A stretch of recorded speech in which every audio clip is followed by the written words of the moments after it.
الحمد لله الذي فضل سيدنا ومولانا محمدا صلى الله تعالى عليه وسلم على العالمين جميعا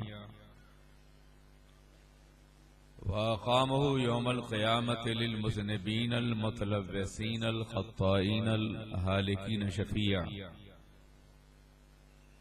وصلى الله تعالى عليه وعلى كل من هو محبوب ومرضي لديه صلاة تبقى وتدوم بدوام الملك الحي القيوم ونشهد أن لا إله إلا الله وحده لا شريك له ونشهد أن سيدنا ومولانا محمدا عبده ورسوله أما بعد فأعوذ بالله من الشيطان الرجيم بسم الله الرحمن الرحيم قل إن كان آباؤكم وأبناؤكم وإخوانكم وأزواجكم وعشيرتكم وأموال اقترفتموها وتجارة تخشون كسادها أحب إليكم من الله ورسوله وجهاد في سبيله فتربصوا حتى يأتي الله بأمره صدق الله العلي العظيم.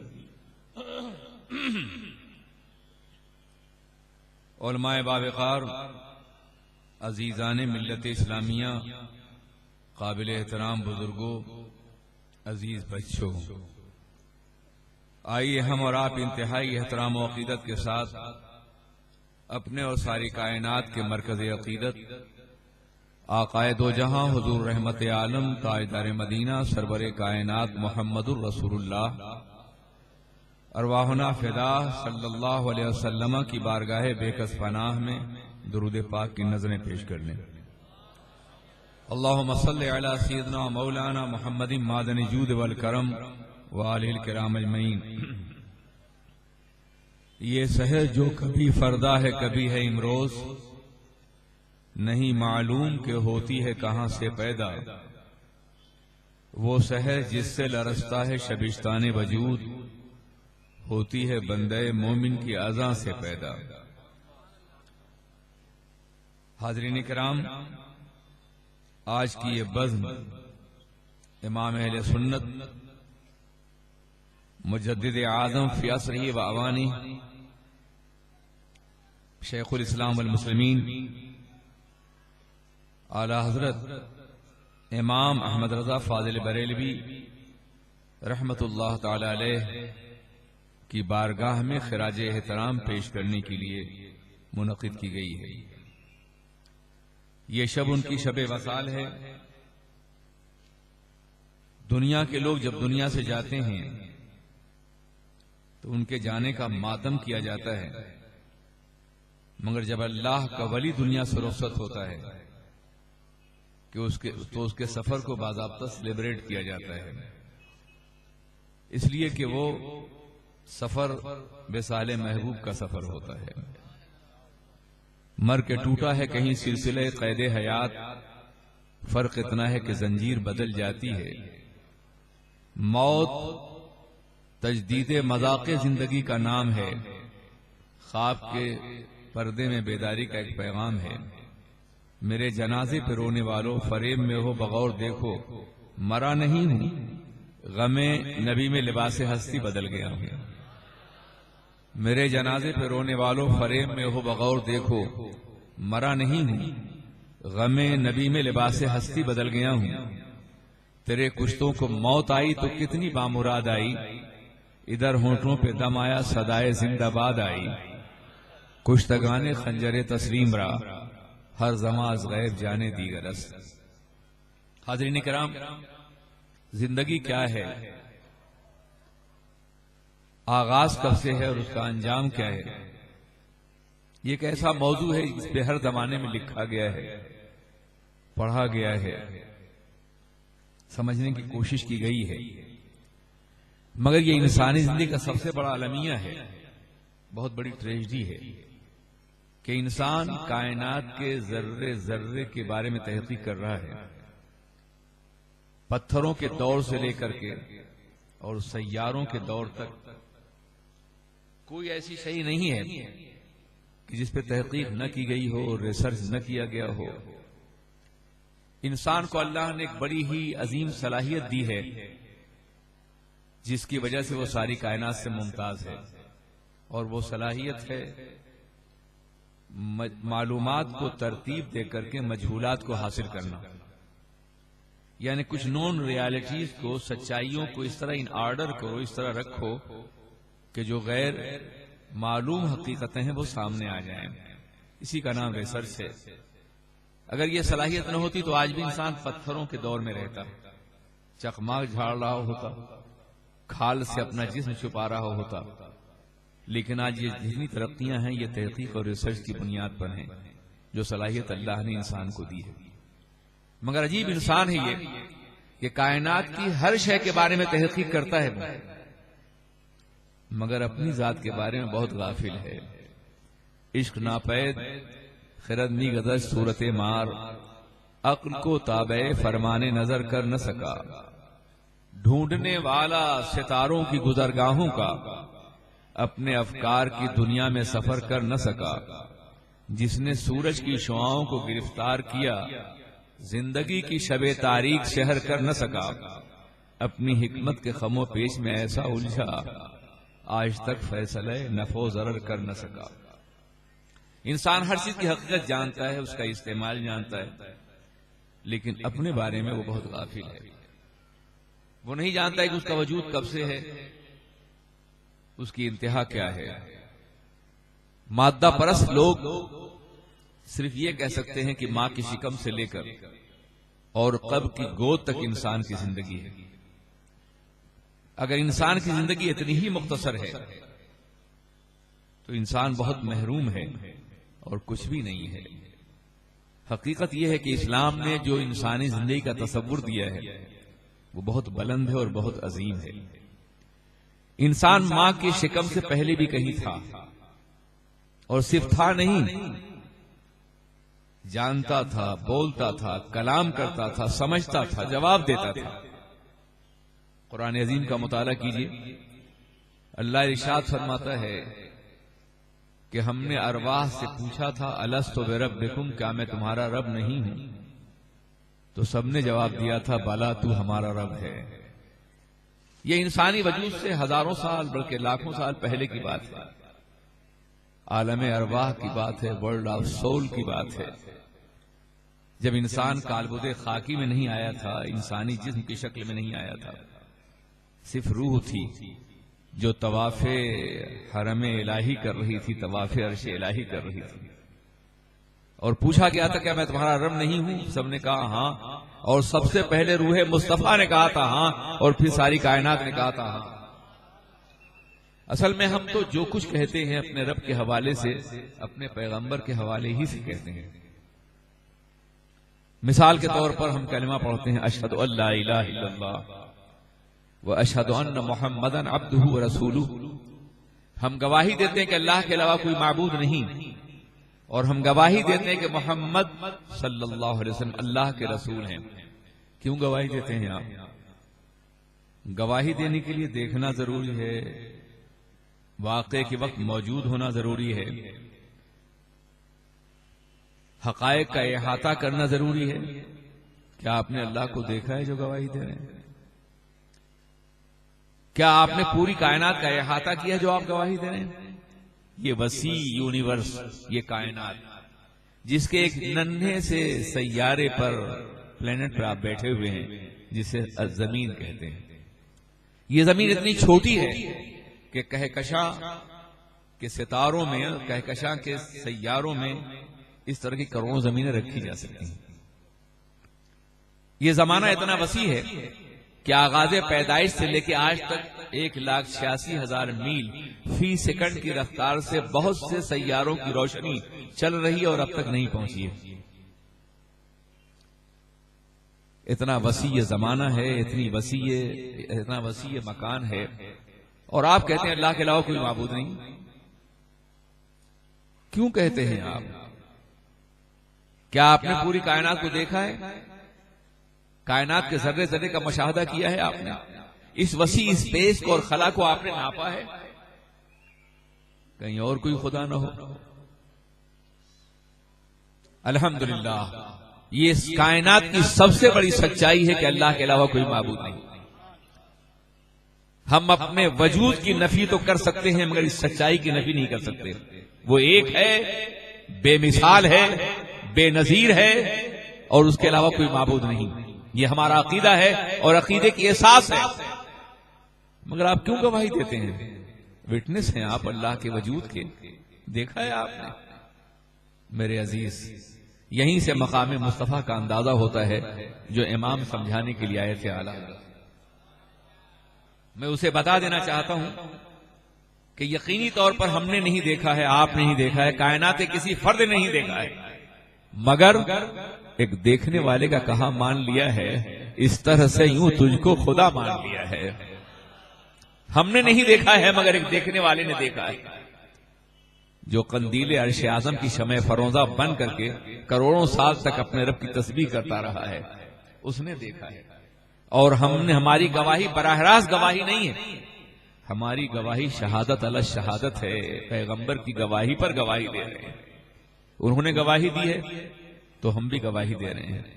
محمد مصطفیٰ کو جانتے ہیں، محمد مصطفیٰ کو مانتے ہیں، وسیلے سے محمد مصطفیٰ کے خدا کو جانتے پہچانتے ہیں۔ میرے آقا کی تشریف آوری سے پہلے ایک ایسا زمانہ بھی اس کائنات پہ آیا ہے جب خدا کی بندگی کرنے والا کوئی نہیں تھا۔ جناب عیسیٰ علیہ السلام سے لے کے 571 سال تک 571 ایئرز تک کا زمانہ گزرا ہے جب توحید کا دعوے دار کوئی نہیں تھا، وحدانیت کا قائل کوئی نہیں تھا، ایک مجبور پیشانی تھی اور ہزاروں مراکز سجدہ تھے، ایک بے کس انسان تھا اور ہر شے معبود تھی۔ وہ شجر و حجر کو سجدہ کر رہا تھا، شمس و قمر کو سجدہ کر رہا تھا، خواہشات نفسانی کو سجدہ کر رہا تھا، اقتدار کو سجدہ کر رہا تھا، نفع کو سجدہ کر رہا تھا، نقصان کو سجدہ کر رہا تھا، امید کو سجدہ کر رہا تھا، نا امیدی کو سجدہ کر رہا تھا، حزن کو سجدہ کر رہا تھا، بدصورتی کو سجدہ کر رہا تھا، خوف کو سجدہ کر رہا تھا، رجا کو سجدہ کر رہا تھا، پتھر کو سجدہ کر رہا تھا، پہاڑوں کو سجدہ کر رہا تھا، دریاؤں کو سجدہ کر رہا تھا۔ ایک مجبور پیشانی تھی اور لاکھوں معبود تھے، مگر قربان جائیے پیغمبر اعظم سرور کائنات نے ہمیں خدا کا پتہ دیا، اس کی بارگاہ میں جھکایا تو عالم یہ ہے کہ ساری کائنات سے بے نیاز ہو گئے ہم۔ وہ ایک سجدہ جسے تو گراں سمجھتا ہے، ہزار سجدوں سے دیتا ہے آدمی کو نجات۔ وہ سجدہ روح زمین جس سے کام جاتی ہے، اسی کو آج ترستے ہیں ممبر و محراب۔ پیغمبر نہ آتے تو کتنی ذلیل ہوتی ہماری پیشانی، کتنا چھوٹا ہوتا ہمارا وجود۔ انہوں نے یہ پتہ بتایا ہے پروردگار عالم کا، اس لیے ان پر ایمان لانا، ان کے منصب کو سمجھنا، ان کے اسٹیٹس کو جاننا، ان کے احترام کو جاننا اور ان سے اٹوٹ اور ناقابل شکست محبت کرنا، یہ مشن تھا، حضرت تھا، یہ پیغام۔ عزیزان ملت اسلامیہ، آئیے ہم پیغمبر کی حیثیت کا ایک ہلکا سا کائناتی جائزہ ہے اس یونیورس کے اعتبار سے۔ آپ جس زمین بیٹھے ہیں نا، اسے عالم جمادات کہا جاتا ہے۔ یہ زمین ہے، پتھر ہیں، پہاڑ ہیں جو بڑھتے نہیں ہیں، ان کے اندر نمو نہیں ہے، حیات نہیں ہے، زندگی نہیں ہے، صلاحیت نہیں۔ اس لیے اللہ نے یہ محتاج غذا نہیں بنایا، زمین محتاج غذا نہیں، لیکن زمین کے مقابلے میں پودوں کی دنیا ہے،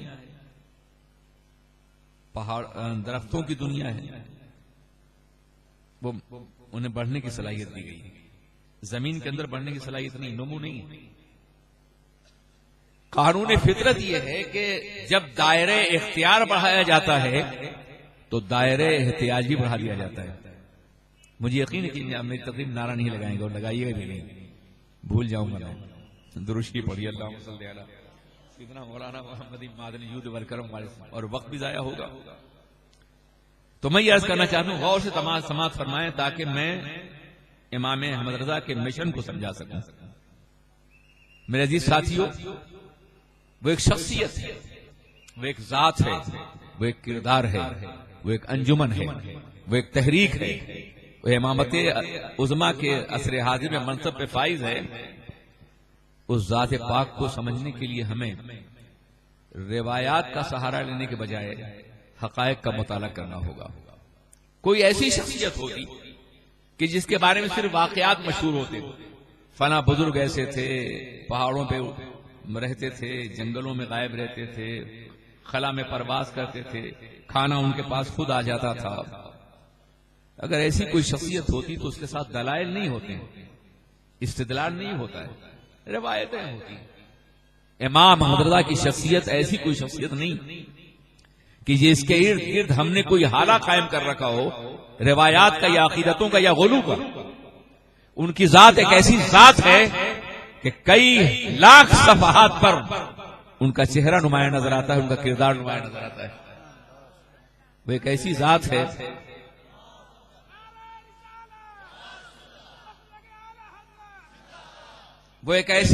ہے کہ جو اپنی پہچان خود ہے اور اپنا تعارف خود ہے۔ میں انہیں سمجھنے کے لیے نعروں کے حوالے سے نہیں، معاف کیجیے گا، ان کی کتابوں کے حوالے سے دعوت دیتا ہوں۔ انہیں پڑھیے، ان کو بھی جنہوں نے پڑھا ہے اور ان کو بھی جنہوں نے پڑھا نہیں ہے وہ بھی پڑھیں، اور انشاءاللہ اگر آپ نے غیر متعصب آنکھوں سے چشمہ لگائے ہوئے بغیر تعصب کا بغیر اگر آپ نے پڑھ لیا تو امام کی عظمت کا اعتراف کرنے پہ مجبور ہو جائیں گے۔ میں کچھ گوشے ان کی زندگی کے شذراتی طور پر بیان کروں گا، اتنا وقت نہیں ہے کہ میں ان کی حیات کے تمام گوشوں پہ نظر ڈال سکوں۔ وہ ایک عظیم محدث ہیں، وہ ایک عظیم فقیہ ہیں، وہ ایک عظیم مجتہد ہیں، وہ ایک عظیم فلسفی ہیں، وہ ایک عظیم صوفی ہیں، وہ ایک عظیم ولی ہیں، وہ ایک عظیم ریاضی داں ہیں، وہ ایک عظیم ماہر فلکیات ہیں، وہ ایک عظیم طبیب ہیں۔ یہ تمام خصوصیات ان کی زندگی میں ہے، اور کسی ایک پہ گفتگو کی جائے تو اس کے لیے سینکڑوں گھنٹے چاہیے۔ میں صرف بتانا چاہتا ہوں کہ منصب نبوت و رسالت اور خدا کی ذات کو پہچانوانے میں انہوں نے کیا کردار ادا کیا ہے۔ یہ زمین جس پہ بیٹھے ہیں یہ جمادات کی دنیا ہے، اور قانون فطرت یہ کہ جس کی صلاحیت زیادہ ہوتی ہے اس کو احتیاج بھی زیادہ، محتاج ہی بنایا جاتا ہے۔ زمین محتاج نہیں ہے، زمین کے اوپر پودے ہیں، رویدگی کی دنیا ہے، بہاروں کی دنیا ہے، نکھتوں کی دنیا ہے، پھولوں کی دنیا ہے، پھلوں کی دنیا ہے، سبزاداروں کی دنیا ہے، گلزاروں کی دنیا ہے، گلستانوں کی دنیا ہے۔ یہ زمین کے اوپر پھیلی ہوئی دنیا ہے، اور ایسی دنیا ہے کہ کائنات کا ذرہ ذرہ خدا کی گواہی دیتا ہے۔ ہر گیا ہے کہ زمین روید وحدہ لا شریک نی گوید، برگ درختان سب زر نظر ہوشیار، ہر ورق دفتریس معرفت کردگار، وفی کل شیء لہ آیۃ تدل علی انہ واحد۔ کائنات کا ذرہ ذرہ خدا کے وجود کی گواہی دیتا ہے۔ ان میں پودے بھی ہیں۔ آپ نے ایک ننھا سا دانہ جو بظاہر زندہ نظر نہیں آتا، ننھا سا دانہ آپ نے زمین کا سینہ چیر کے خاموشی سے رکھ دیا۔ زمین کا نمک جو بڑے بڑے فرائنہ کی ہڈیاں گلا دیتا ہے، وہ نمک اسے کھا نہیں سکتا، اس کی پرورش کر رہا ہے۔ میری بات سمجھ رہے ہیں نا؟ ورنہ اور آسان کروں، بہت ایک دانہ جو آپ نے زمین میں رکھا ہے، زمین پال رہی ہے اسے، اور کچھ دنوں کے بعد دیکھا کہ اس دانے سے ایک ننھی سی نازک سی کوپل نمودار ہوئی، اور پھر آپ نے دیکھا کہ جیسی ہی وہ کوپل نمودار ہوئی پورا نظام فطرت اس کی پرورش میں لگ گیا، پورا نظام فطرت اس کی پرورش میں لگ گیا۔ کوپل نمودار ہوئی، سورج دودھ پلا رہا ہے، نسیم سحری جھولا جھولا رہی ہے، شبنم وضو کرا رہی ہے، بارش غسل کرا رہی ہے، پورا نظام فطرت پرورش کر رہا ہے۔ وہ چل نہیں سکتا پودا، اس لیے چلنے کا محتاج نہیں ہے، جتنی بھی ضرورتیں اس کی ہیں رب العالمین اس کے اوپر برسا رہا ہے۔ بارش اس تک پہنچ رہی ہے، پانی اس تک پہنچ رہا ہے، شبنم وہاں پہنچ رہی ہے، نسیم سحری وہاں پہنچ رہی ہے، سورج کی شعاعیں وہاں پہنچ رہی ہیں۔ ایک ننھا سا پودا ہے مگر پورا نیچر اس کی خدمت میں لگا ہوا ہے۔ ابر و بادو مہو خورشید و فلک درکارن تا تو نانے بقا فاری و بغفلت نہ پوری۔ پورا نظام فطرت پرورش کر رہا ہے اس کی، اور اتنا نازک ہے کہ بارش شبنم برداشت نہ کر سکے، شبنم پڑے اوس تو کمر جھک جائے، لیکن اتنا طاقتور ہے کہ زمین کا سینہ چیر کے باہر آیا ہے۔ یہ لطافت اور یہ توانائی اللہ کی ربوبیت کی واضح مثال ہے۔ اور اس کے بعد دیکھا آپ نے کہ وہ ننھا سا پودا جب آگے بڑھا، پروان چڑھا، تو اس میں پھول کھلے، کبھی پھل لگے۔ مٹی ایک ہے، پانی ایک ہے، پھول طرح طرح کے کیوں ہو رہے ہیں؟ جب میٹیریل ایک ہے تو رنگ بھی ایک ہونا چاہیے۔ ذائقے الگ الگ کیوں ہیں؟ پھلوں کے سائز چھوٹے اور بڑے کیوں ہیں؟ میٹھے اور پھیکے کیوں ہیں؟ اللہ کی بے پناہ نشانیاں ہیں پودے کے اندر۔ اپنے رب کی قدرت کا جائزہ لیجیے۔ اور اس کے بعد آپ نے دیکھا یہ پودوں کی دنیا ہے۔ پھر پودوں سے ذرا بڑی دنیا جانوروں کی ہے۔ پودے اپنے قدموں پہ سینکڑوں سال کھڑے رہ سکتے ہیں مگر چل نہیں سکتے، اس لیے انہیں محتاج غذا بنایا گیا، تو غذا ان کے پاس خود بھیج دی اللہ نے۔ لیکن جانور چل سکتے تھے تو ان کو بھی محتاج غذا بنایا گیا، مگر چلنے پھرنے کا پابند کر دیا۔ ہم نے تمہیں صلاحیت چلنے کی دی ہے، اس لیے تم ایک مقام پہ روزی نہیں حاصل کرتے۔ جہاں سبزہ دیکھو وہاں منہ ڈالو، جہاں ہریالی دیکھو وہاں جاؤ، چلو زمین پہ پھیلے ہوئے سبزوں میں اپنی غذا تلاش کرو اور اپنے کو آسودہ کرو۔ اب اگر پودوں کی طرح جانور ایک مقام پہ کھڑا رہے تو سوکھ جائے گا۔ پتا چلا کہ مشیت نے جس کو جو صلاحیت دی ہے، اگر وہ اپنی صلاحیت نہیں استعمال کرتا تو مر جائے گا۔ قوم مسلم کی موت کی وجہ بھی یہی ہے کہ مسلمان قوم اپنی صلاحیتیں نہیں استعمال کر رہی جو اللہ نے اسے دی ہے۔ عزیزان ملت اسلامیہ، یہ جانوروں کی دنیا ہے، مگر جانوروں کو اللہ نے چلنے پھرنے کی صلاحیت دی ہے، مگر عقل و شعور نہیں عطا فرمایا ہے، نطق نہیں ہے، گویائی نہیں ہے، حق و باطل کا امتیاز نہیں ہے، فکر ارتقائی فکر نہیں ہے، فکر منطقی نہیں ہے اس کے اندر۔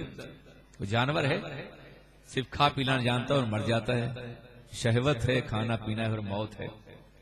اگر یہی انسان کی زندگی ہو تو جانور ہی تو ہو گئے ہے نا۔ وہ انسان کو اللہ نے عقل دی ہے، شعور دیا ہے، فکر دیا ہے، اس لیے وہ جانور سے ممتاز ہے۔ وہ جانور سے افضل، اتنا افضل ہے کہ اللہ نے اس کے سر پہ تاج کرامت رکھا ہے۔ انسان سب سے حسین بنایا اسے۔ انسان اس کائنات میں شاہکار تخلیق الہی ہے، masterpiece of creation of God ہے، آلمائٹی۔ بہت عظیم ہے یہ انسان، بہت بڑا ہے، اس لیے کہ عقل اسے دی گئی ہے، شعور دیا گیا ہے، اچھائی اور برائی کی تمیز دی گئی ہے، اچھے اور برے کی پہچان دی گئی ہے اسے، اس لیے وہ جانوروں سے افضل ہے۔ عزیزان ملت اسلامیہ، لیکن اسے حواس خمسہ دیے گئے ہیں، 5 سینسز، جس کے ذریعے سے وہ عقل کو باضابطہ استعمال کرتا ہے۔ ہماری آنکھیں ہیں، ہماری قوت شامہ ہے، ناک ہے، چکھنے کی قوت ہے، چھونے کی قوت ہے اور سننے کی قوت ہے۔ یہی وہ حواس ہے جن سے ہم عقل کو مرتب کرتے ہیں اور کائنات کا تجزیہ کرتے ہیں، مگر ہر حادثہ اپنے اپنے مقام پہ غلطی کرتا ہے۔ نگاہیں بھی غلطی کر سکتی ہیں، قوت شامہ بھی غلطی کرتی ہے، ذائقہ بھی غلطی کرتا ہے، لامسہ چھونے قوت بھی غلطی کرتی ہے، سب میں غلطی کا امکان ہے۔ اس لیے پروردگار عالم نے انسانوں کی ہدایت کے لیے ایک ایسی ذات کو مبعوث فرمایا جو حواس خمسہ سے نہیں، وہی الہی کی بنیاد پر قانون دے رہا ہو، اور وہ پیغمبر کی ذات ہے۔ آپ اندازہ کریں، پتا چلا نبی ممتاز ہے وہی الہی کی بنیاد پر۔ انسان جانوروں سے ممتاز ہے حواس خمسہ کی بنیاد پر، عقل کی بنیاد پر، شعور کی بنیاد پر، مگر عقل ٹھوکریں کھاتی ہے، غلطیاں کرتی ہے۔ اس لیے غلطیوں سے پاک نظام دینے کے لیے اللہ نے اپنے نبی کو وحی عطا فرمائی۔ وحی کی بنیاد پہ نبی انسانوں سے ممتاز ہے۔ اب آئیے ذرا دیکھیں، صلاحیتوں کی بنیاد پر جائزہ لیا جاتا ہے حیثیتوں کا۔ زمین درخت نہیں بن سکتی، درخت ترقی کر کے جانور نہیں بن سکتا، جانور ترقی کر کے انسان نہیں بن سکتا، اور انسان ترقی کر کے نبی نہیں بن سکتا۔ انسان کو عقل دی گئی اور نبی کو وحی دی گئی۔ قل انما انا بشر مثلکم یوحی الی، اے پیغمبر فرما دیجئے میں تم جیسا بشر ہوں مگر تم جیسا نہیں، مجھ پر وحی کی جاتی ہے۔ امام یہی سمجھانے کے لیے آئے تھے۔ کہ وہ بشر ہے مگر تم جیسے نہیں. محمد بشر لا کل بشر یاقوت حجر لا کل حجر. جب فضا میں یہ آواز گونجی کہ وہ ہم جیسے ہیں تو بریلی کے مجدد نے کہا تم جیسے نہیں ہیں بلکہ تم ان کے قدموں کی خاک نہیں پہنچ سکتے ہو. جب یہ کہا گیا وہ بھی چلتے پھرتے ہیں ہم بھی چلتے پھرتے ہیں تو اس نے کہا تھا یہ تو کافی بھی کہا کرتے تھے ما لہذا الرسول یاکل الطعام ویمشی فی الاسواق. یہ کیسے رسول ہیں جو کھانا کھاتے ہیں اور بازاروں میں چلتے ہیں. ان ظالموں نے میرے رسول کو مکے کی گلیوں میں چلتے ہوئے دیکھا تھا, حریم نور میں نہیں دیکھا تھا, عرش کی رفتوں میں نہیں دیکھا تھا, خلاؤں سے پرے نہیں دیکھا تھا. کہکشاں جلوہ فشاں ہے کہ اسی رستے سے ہونے والا ہے محمد کا گزر. آج کی رات مل گئی سارے جہانوں کے خزانوں کی کلید, اپنی معراج کو پہنچا ہے بشر آج کی رات.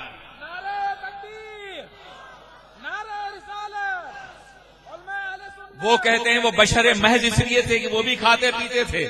ظالموں ہم کھانے کے محتاج ہیں, کھانا ان کا محتاج تھا. ہم نہ کھائیں تو ہم مر جائیں اور وہ نہ کھائیں تو کھانا مر جائے.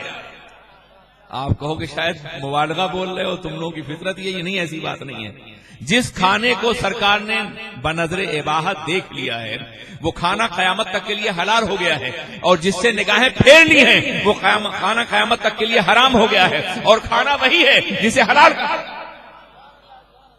ہم کھانے کے محتاج ہیں مگر وہ کھانے کے نہیں ہیں. تمہیں معلوم ہے ایک مرتبہ میرے آقا نے 100ویں وصال رکھا. حدیثیں پڑھی, حدیثیں پڑھی یا نہیں پڑھی؟ پڑھو یار, حدیث کا دعویٰ کرتے ہو تو پڑھو بھی سمجھو بھی.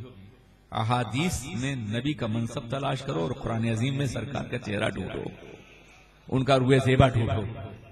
یہ ہماری دعوت ہے اور یہ امام کا مستقل مشن ہے, یہی ان کا پیغام ہے.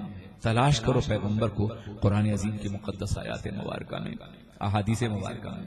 ہم بھی قرآن پڑھتے ہیں اور تم بھی قرآن پڑھتے ہو. فرق یہ کہ ہم قرآن پڑھتے ہیں تو نبی کی عظمت تلاش کرتے ہیں, اور تم قرآن پڑھتے ہو تو نبی کا نقش تلاش کرتے ہو. یہ اپنا اپنا انداز فکر ہے اور اپنا اپنا انداز حیات ہے. عزیزان ملت اسلامیہ, کہتے ہو نا کہ وہ کھانا کھاتے تھے ہماری طرح سے.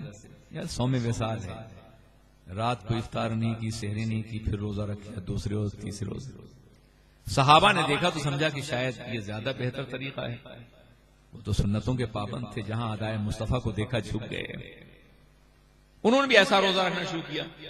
تیسرا دن ہے, مسجد نبوی میں ستونوں سے لگے ہوئے صحابہ کمزور بیٹھے ہیں.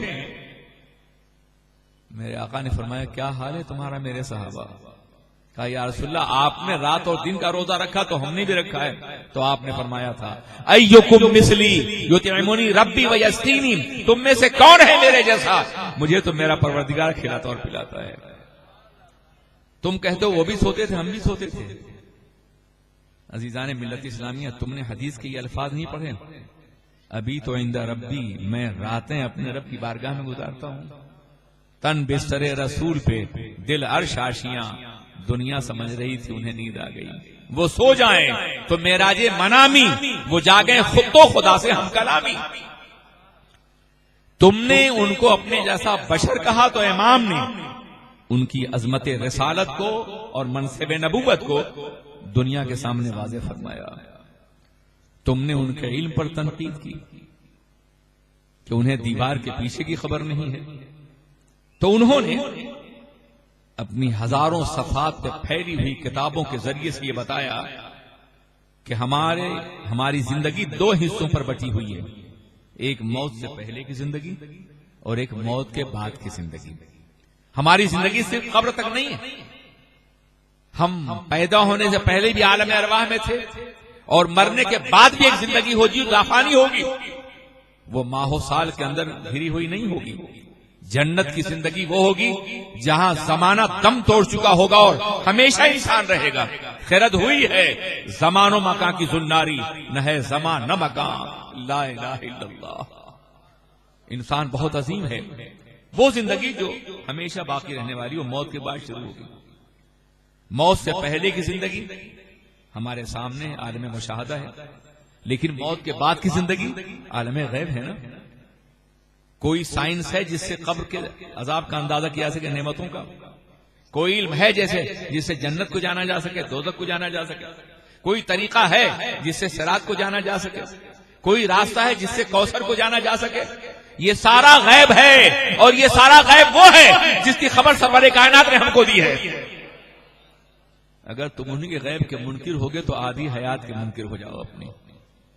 کوئی آخرت نہیں ہے تمہارے سامنے، اور پھر کہو گے نہیں وہ تو اللہ نے خبر دے دی تھی اس لیے غیب ہے۔ نہیں رہا، جس کی خبر دے دی جائے وہ غیب نہیں ہے۔ بہت سی سنجیدگی سے سننے کی کوشش کرو، شاید اللہ تمہارے ذہنوں کی گرہ کھول دے۔ میں تمہارے لیے ہدایت کی دعا کرتا ہوں، تنقید نہیں کرتا۔ ہمیشہ میرا مزاج یہ رہا ہے، دیکھو تم یہ کہتے ہو کہ اگر اللہ نے بتا دیا تو غیب نہیں رہا، یہ کہتے ہو نا، تو میں عرض کرنا چاہتا ہوں اللہ کے بارے میں تمہارا کیا خیال ہے؟ وہ عالم الغیب والشہادہ ہے یا نہیں ہے؟ وہ عالم الغیب ہے یا نہیں ہے؟ جب وہ عالم الغیب ہے تو کیسے عالم الغیب ہے؟ کیا کوئی چیز اس کی نگاہوں سے پوشیدہ ہے؟ یار الماری آپ نے بنائی، اس نے بہت سی چیزیں رکھ دی اور کہا میں عالم الغیب ہوں اس لیے کہ اس میں یہ چیز ہے، یہ چیز ہے، یہ چیز ہے، کوئی مانے گا؟ آپ ہی نے تو رکھا ہے۔ تو اللہ ہی نے ساری کائنات پیدا کی، کوئی اور خدا تو نہیں جو اس کی نگاہوں چھپا کے کچھ پیدا کرے۔ جب ساری کائنات اللہ نے پیدا کی ہے تو عالم الغیب کیسے ہوا؟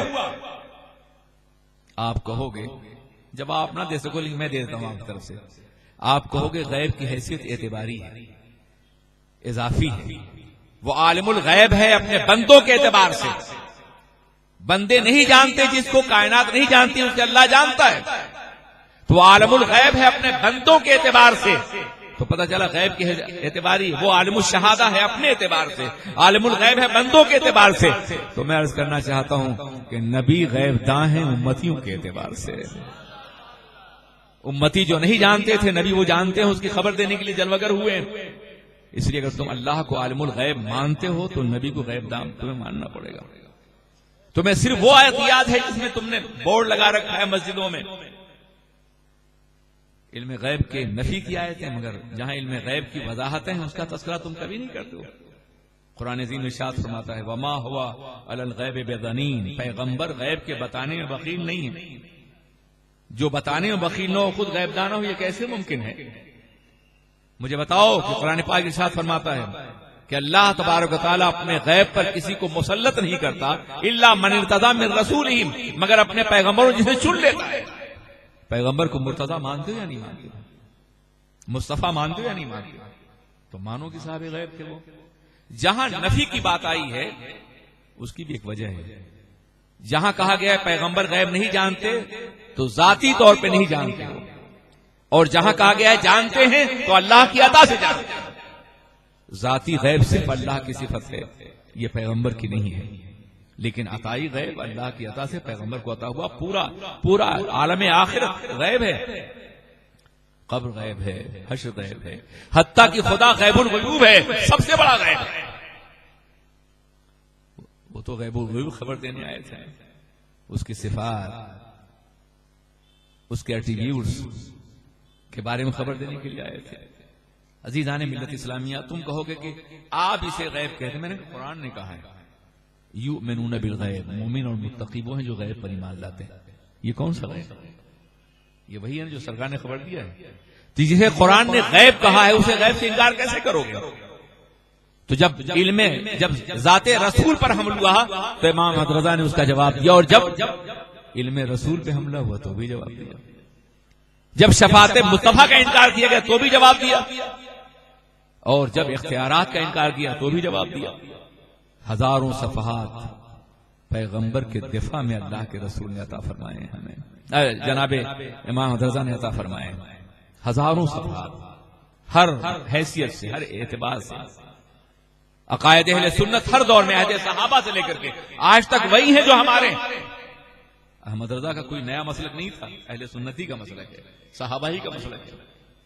چونکہ دفاع کیا اس لیے ان کے نام پر منسوب کر دیا گیا ہے۔ جیسے مجدد فسانی کے بارے میں کہتے ہو، ان کا موقف یہ تھا، ان کا مسلک یہ تھا۔ بعض ائمہ کے بارے میں تم کہتے ہو، ان کا موقف یہ تھا، ان کا مسلک یہ تھا۔ عزیزان ملت اسلامیہ، آپ اندازہ فرمائیں، غور کریں، اس کا موقع نہیں کہ میں ان تمام خدمات کا احاطہ کر سکوں جو پیغمبر کی ذات کے حوالے سے امام حضرت نے فرمائی ہیں۔ یہ ممکن نہیں. اس محفل میں انہیں پڑھنا ہوگا, مطالعہ کرنا ہوگا, ان کا جائزہ لینا ہوگا, ان کی سیرت پڑھنی ہوگی, ان کتابوں کا مطالعہ کرنا ہوگا. انہیں پڑھو اور پھر اعتراض کرو تو مجھے خوشی ہوگی. بغیر پڑھے محض پروپیگنڈے کی بنیاد پہ کچھ کہو گے تو یقیناً تکلیف ہوگی. اور یہ آج کے دور کا تقاضا بھی نہیں, یہ دور پڑھا لکھا دور. امام کی شخصیت اگر اپنی تحریروں کے آئینے میں روشن نہ ہوتی تو جو چاہتے کہہ لیتے, مگر جو اپنی ہزاروں تحریروں میں روشن ہیں ان کو پہلے پڑھو اور ان کے بارے میں کچھ کہو تو انشاءاللہ تم اعتراض نہیں کر سکو گے اس ذات کے اوپر. میرے عزیز ساتھیو, آئیے میں بتاؤں, توحید ہمارے عقیدے کا سب سے بنیادی اصول ہے نا, اللہ کو ماننا. اسے ایک لمحہ بھی انسان توحید سے الگ ہوا تو وہ مشرک ہو جاتا ہے. توحید کا دعویٰ سبھی کرتے ہیں, لیکن توحید کو جس طرح احمد رضا نے سمجھایا ہے, میں دعوے کے ساتھ کہتا ہوں کہ اس صدی کا کوئی انسان اس طرح سے توحید کو سمجھا نہیں. میں اس لیے کہتا ہوں کہ شاید انہیں صرف رسالت کے حوالے سے تم جانتے ہوگے, محبت رسول کے حوالے سے جانتے ہوگے, شاید یہ جانتے ہوگے کہ انہوں نے صرف محبت رسول کی دعوت دی ہے. توحید کے اعلیٰ ترین قدروں کو بے نقاب کیا ہے. صفات الہیہ کو احمد رضا نے انسانی ذہنوں میں اتارا ہے اپنی تحریروں میں. جانتے ہو اس کی وجہ کیا ہے؟ اگر آپ قرآن عظیم کا مطالعہ کریں تو قرآن عظیم کا 1/3 سے زیادہ حصہ 4 موضوعات کے گرد گھوم رہا ہے. وہ صورتیں جو مکہ مکرمہ میں نازل ہوئی ہیں ان میں نماز کا تذکرہ نہیں ہے, روزے کا نہیں ہے, حج کا نہیں ہے, زکوٰۃ کا نہیں ہے. نماز آخری دور میں نازل ہوئی ہے, ہجرت سے کچھ پہلے. لیکن ان تمام صورتوں میں 4 ٹاپکس ہیں جس کو بار بار ذہن انسانی منتقل کیا گیا ہے. نبوت, توحید, نبوت, قرآن عظیم اور آخرت. اللہ کو ایک مانو, سرور کائنات کو نبی مانو, آخرت پر یقین کرو اور اس کتاب کو اللہ کا کلام مانو. 1/3 سے زیادہ, بلکہ مکی تمام صورتیں اسی مقدس اس کے گرد گھوم رہی ہیں, احکامات کے گرد. یہ عقیدہ ہے. 13 سال میں عقیدہ سنوارا ہے اللہ کے رسول نے, اور اس کے بعد عمل دیا ہے دنیا کو. خدا کو صحیح مانو, رسول کو مانو, قرآن کو مانو اور آخرت کو تسلیم کرو. عزیزان ملت اسلامیہ, اب خدا کو کس طرح مانا جائے؟ اگر آپ عباسی اور اموی دور کے فلسفے کے دور سے آج تک کا جائزہ لیں تو یہ محسوس کریں گے کہ خدا کے باب میں ہزاروں شکوک پیدا کر دیے گئے. معتزلہ تھے, خوارج تھے, خدا کے بارے میں ان کا اپنا علیحدہ تصور تھا. خدا کہیں مجبور ہے, اس پہ یہ کام واجب ہے, وہ واجب ہے. جو بندوں کے لیے خیر ہو اس کا کرنا واجب ہے خدا کے لیے. معاذ اللہ ثم معاذ اللہ. خدا کی صفات پہ زیر بحث تھی. خدا کی صفات ازلی ہیں یا حادث ہیں, جوہر ہیں یا عرض ہیں. فلسفہ یونان نے اللہ کی مقدس ذات کو شبہات اور شکوک کی حیثیت سے پیش کیا تھا. اور یاد رکھو, ایمان میں اگر شک پیدا ہو جائے نا تو انسان مومن نہیں ہوتا. شک اور یقین ایک ساتھ جمع نہیں ہوتے. ہماری درسگاہوں کا بڑا ہی متنازعہ مگر بڑا ہی اہم ٹاپک ہے, ایمان میں کمی یا زیادتی ہوتی یا نہیں ہوتی. ہمارے یہاں ہے کہ جہاں زیادتی کی بات ہے فضائل میں, کمالات میں, برکات میں, ثمرات میں زیادتی ہوتی ہے, نفس ایمان میں نہیں. اس لیے کہ ایمان یقین کا نام ہے. ایمان میں کمی ہوگی تو وہاں شک پیدا ہوگا, اور جہاں شک پیدا ہوگا ایمان نہیں رہ جاتا. اس لیے ایمان میں کمی اور زیادتی نہیں ہوتی. مگر فلسفیوں نے ایک ایسا دور گزرا ہے کہ جب اللہ کی ذات کو معرض بحث میں لا کر کے, پورا ایک باب ہے الہیات کا فلسفے کتابوں میں, اس کا پڑھنے والا بہت ہی حساس انداز سے پڑھتا ہے, اور ذرا سا بھی استاد کمزور ہوا تو اپنے خدا کے بارے میں ہزاروں شبہات پیدا ہو جاتے ہیں. یا آج کے تحریریے جو شبہ پیدا کر رہے ہیں, نیچری شبہ پیدا کر رہے ہیں. امام احمد رضا فاضل بریلوی نے خدا وحید قدوس کی ذات کو احادیث اور قرآن کی روشنی میں اس طرح پیش کیا ہے کہ فلسفے کے تمام باطل نظریات کا جواب دے دیا ہے, اور اس اعتبار سے ان کا معاصر کوئی نہیں, ان کے جیسا کوئی نہیں. تنزیہ باری تعالیٰ بہت بڑا مسئلہ ہے. اللہ بے عیب ہے، سبح قدوس ہے. اللہ وہ ہے جو تمام محامد کمالیہ کا جامع ہے. اب اگر کوئی شخص کہے کہ وہ جھوٹ بول سکتا ہے تو اول تو سکتا یہ صفت حادث ہے. امکان، پاسبلٹی جہاں بولی جائے خدا کی ذات کے بارے میں وہ اللہ کی صفت نہیں ہو سکتی. اللہ کی تمام صفات واجبات میں سے ہیں. ایک ایسا طبقہ پیدا ہوا جو کہا کرتا تھا خدا جھوٹ بول سکتا ہے. معاذ اللہ ثم معاذ اللہ. ایسے دور میں تنزیہ باری تعالیٰ پہ امام نے سینکڑوں صفحات لکھے اور کہا یہ ممکن ہی نہیں، اس لیے کہ اللہ کی تعریف کیا ہے؟ الحمدللہ. تمام تعریفیں اللہ کے لیے ہیں. اور اللہ کی تعریف کیا؟ المستجمع لجمیع صفات الکمالیہ. اللہ وہ ہے جو کمال کی تمام صفتوں کا جامع ہے. تو رسالت کی کوئی صفت اس کی طرف منسوب تو نہیں ہو سکتی، نہ کوئی حادث صفت ہو سکتی ہے. کسی نے بھی اس موضوع پر کام نہیں کیا سوائے اعلی حضرت کے. تجسیم، اللہ کے ہاتھ کا تذکرہ ہے، ید اللہ فوق ایدیہم، تو کہا کہ ان کا ہاتھ بھی ہمارے ہاتھی کی طرف سے اللہ کا. یہاں تک کہ ایک ظالم نے یہ بھی کہا جس کو آج امام مانتے ہیں یہ لوگ کہ اللہ آسمان اعلیٰ سے آسمان سفلا پر اس طرح اترتا ہے جیسے میں اتر رہا ہوں اور وہ ممبر سے اتر رہا ہے. یہ تجسیم کا عقیدہ، اس کا رد ہر دور میں علماء نے کیا ہے، مگر اس دور میں اگر کسی نے رد کیا ہے تو امام اہل سنت فاضل بریلوی اعلیٰ حضرت رضی اللہ تعالیٰ عنہ. میں ان کی خدمات کے شجرات پیش کر رہا ہوں، کرامتیں میں بھی بیان کر سکتا ہوں، مگر علماء ہیں یہ تو ماشاءاللہ بیان کرتے رہتے ہیں. میں اس طبقے کو مخاطب کرنا چاہتا ہوں جسے میں دعوت دے رہا ہوں کہ امام حضرت کو پڑھو. توحید کو بے نقاب کیا ہے انہوں نے، اور صرف یہ نہیں بلکہ توحید کو ایک محسوس عقیدہ بنایا ہے. ایک عقیدہ کہ اللہ ایک ہے، وہ دیکھ رہا ہے، مگر انہوں نے جن کی تربیت کی ہے وہ اتنے عظیم ہیں کہ توحید کے عقیدے کو باضابطہ ایک محسوس انداز سے مشاہدہ کرتے ہیں. حضور مفتی اعظم ہند ان کے شہزادے ہمارے روناہی کے قصبے میں نماز ظہر ادا کر رہے ہیں اور بجلی نہیں تھی اس زمانے میں. جون کا مئی کا مہینہ تھا. ہمارے مئی میں جلسے ہوتے ہیں زیادہ، پسینے سے عرق عرق ہو رہے ہیں، لیکن اسی سکون اطمینان سے نماز. اللہ کی بارگاہ میں کھڑے ہو کر کے انسان سب کچھ بھول جاتا ہے. اور پھر وہ پسینے ڈوبے ہیں، یعنی شیروانی کے اوپر پسینہ نمودار ہے. تو میں نے پنکھا جھڑنا شروع کر دیا. سلام پھیرا اور سخت ناراض ہوئے. قمر میاں آپ یہ کیا کر رہے تھے؟ میں نے کہا حضور پسینے سے آپ ڈوبے ہوئے تھے. کہا مجھے بتاؤ کہ اگر تمہارا کوئی خادم تمہارے پاس اپنا ایک خادم لے کے آئے تو گوارا کرو گی؟ میں اپنے رب کی بارگاہ میں کھڑا تھا اور تم میری خدمت. یہ اللہ کو محسوس کرنے والی بات ہے، صرف پڑھنے والی بات نہیں. میں نے کہا کہ حضور ایسا ہے کہ جب لوگ کھانا کھاتے ہیں تو ایک ہاتھ سے لے دوسرے ہاتھ سے توڑیں، اکڑو بیٹھے کھائیں. تو آج کے ماڈرن دور میں بہت سے لوگ اس کو محسوس کرتے ہیں. کہا ہاں ماڈرن دور میں رہتے ہو نا اس لیے لوگ محسوس کرتے ہیں. تم نے کبھی یہ نہیں سوچا کہ اللہ کے دسترخوان پہ بیٹھ کے کھا رہے ہو تم؟ ایک غلام اپنے آقا کی بارگاہ میں بیٹھ کے کھائے گا تو اکڑ کے کھائے گا یا غلامانہ انداز سے کھائے گا؟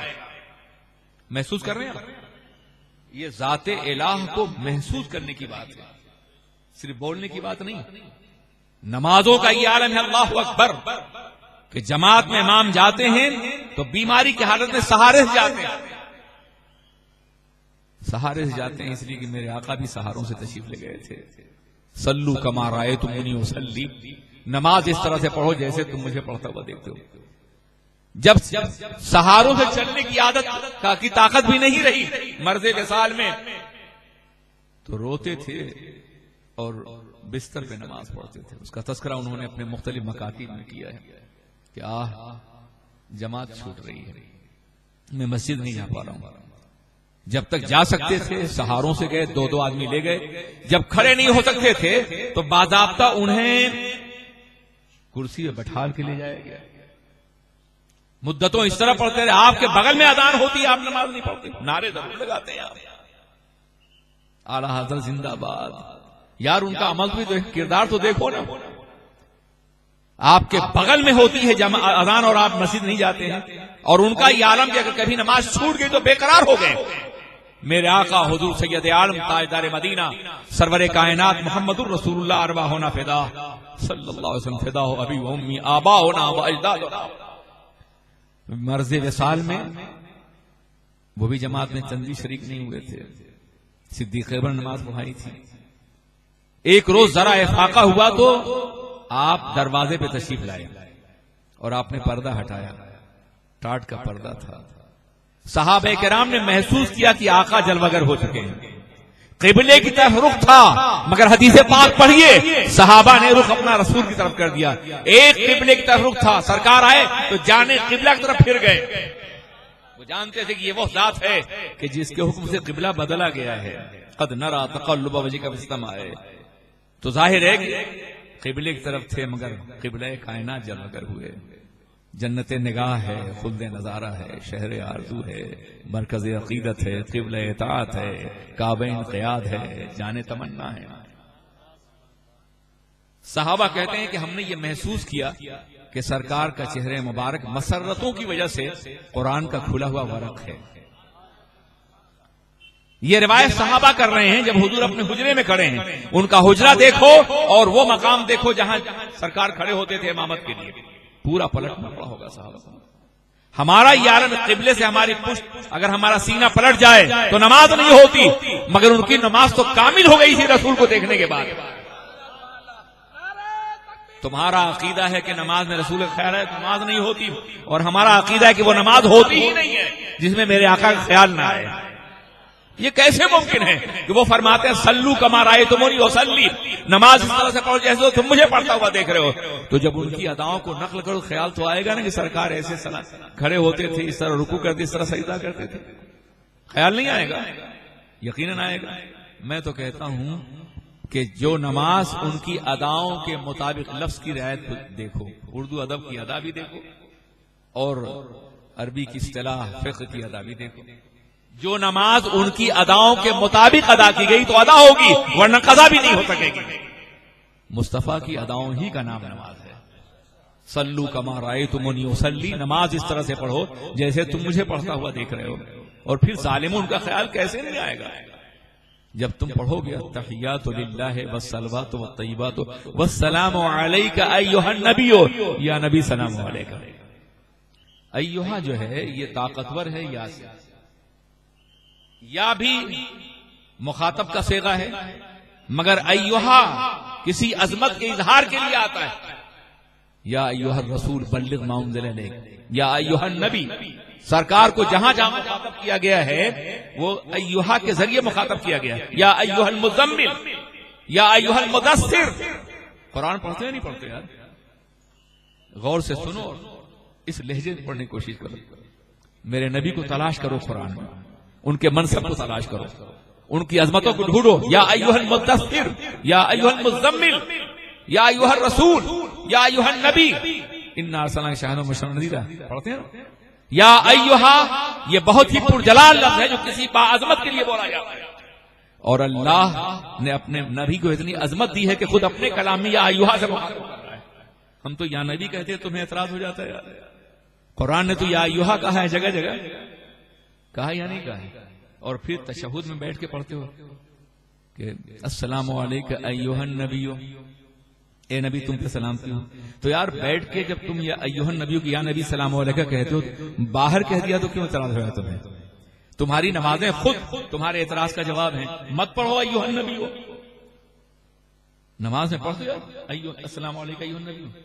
اگر وہی ہم باہر کہتے ہیں تو ناجائز نہیں, تم کھڑے ہو گئے کہتے ہو.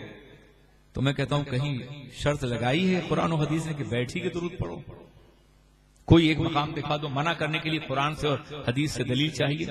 ہاں کہتے نہیں ہے تو وہ روایت ہے نا کہ جب آقا نے, کچھ لوگ آئے اور سرکار کی بارگاہ میں جھک گئے تو کہا کہ لا تقوموا کما یقوم العاجم, یہ الفاظ نے دیے, اس طرح مت کھڑے ہو جیسے عجمی کھڑے ہوتے ہیں. تو میرے آقا نے عجمیوں کی طرح سے کھڑے ہونے سے روکا ہے, اور وہ رکوع کی حالت میں بادشاہوں کے سامنے کھڑے ہوتے تھے. کما یہ نہیں کہا کہ نہ کھڑے ہو, کہا جیسے عجمی کھڑے ہوتے ہیں ویسے نہ کھڑے ہو. تو پتا چلا کھڑے ہونے کی اجازت دے رہے ہیں عجمیوں کی طرح سے. یہی لوگوں کو سناتے ہو نا تم لوگ گھوم گھوم کر کے یار گلیوں میں, امام احمد رضا نے یہی احسان کیا ہے کہ نبی کی عظمت کے لیے جہاں جہاں سے بھی دلائل ملے اس کے انبار لگا دیا. اگر کھڑا ہونا ناجائز ہوتا تو ایک صحابی جنگ میں سے تشریف لائیں تو آپ فرماتے ہیں کہ قوموا الی سیدکم، اپنے سردار کے لیے کھڑے ہو جاؤ. جب رسول صحابہ سے کہتے ہیں اپنے سردار کے لیے کھڑے ہو تو ہم اپنے سردار کے لیے کیوں نہیں کھڑے ہوں؟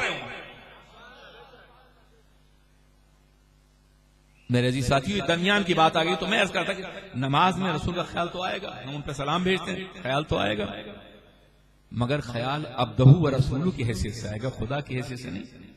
اگر نماز میں خدا کی حیثیت سے خیال ہے تو واقعی شرک ہو جائے گا، مگر نماز میں جب بھی آئے گا تو بندے اور رسول کی حیثیت سے آئے گا.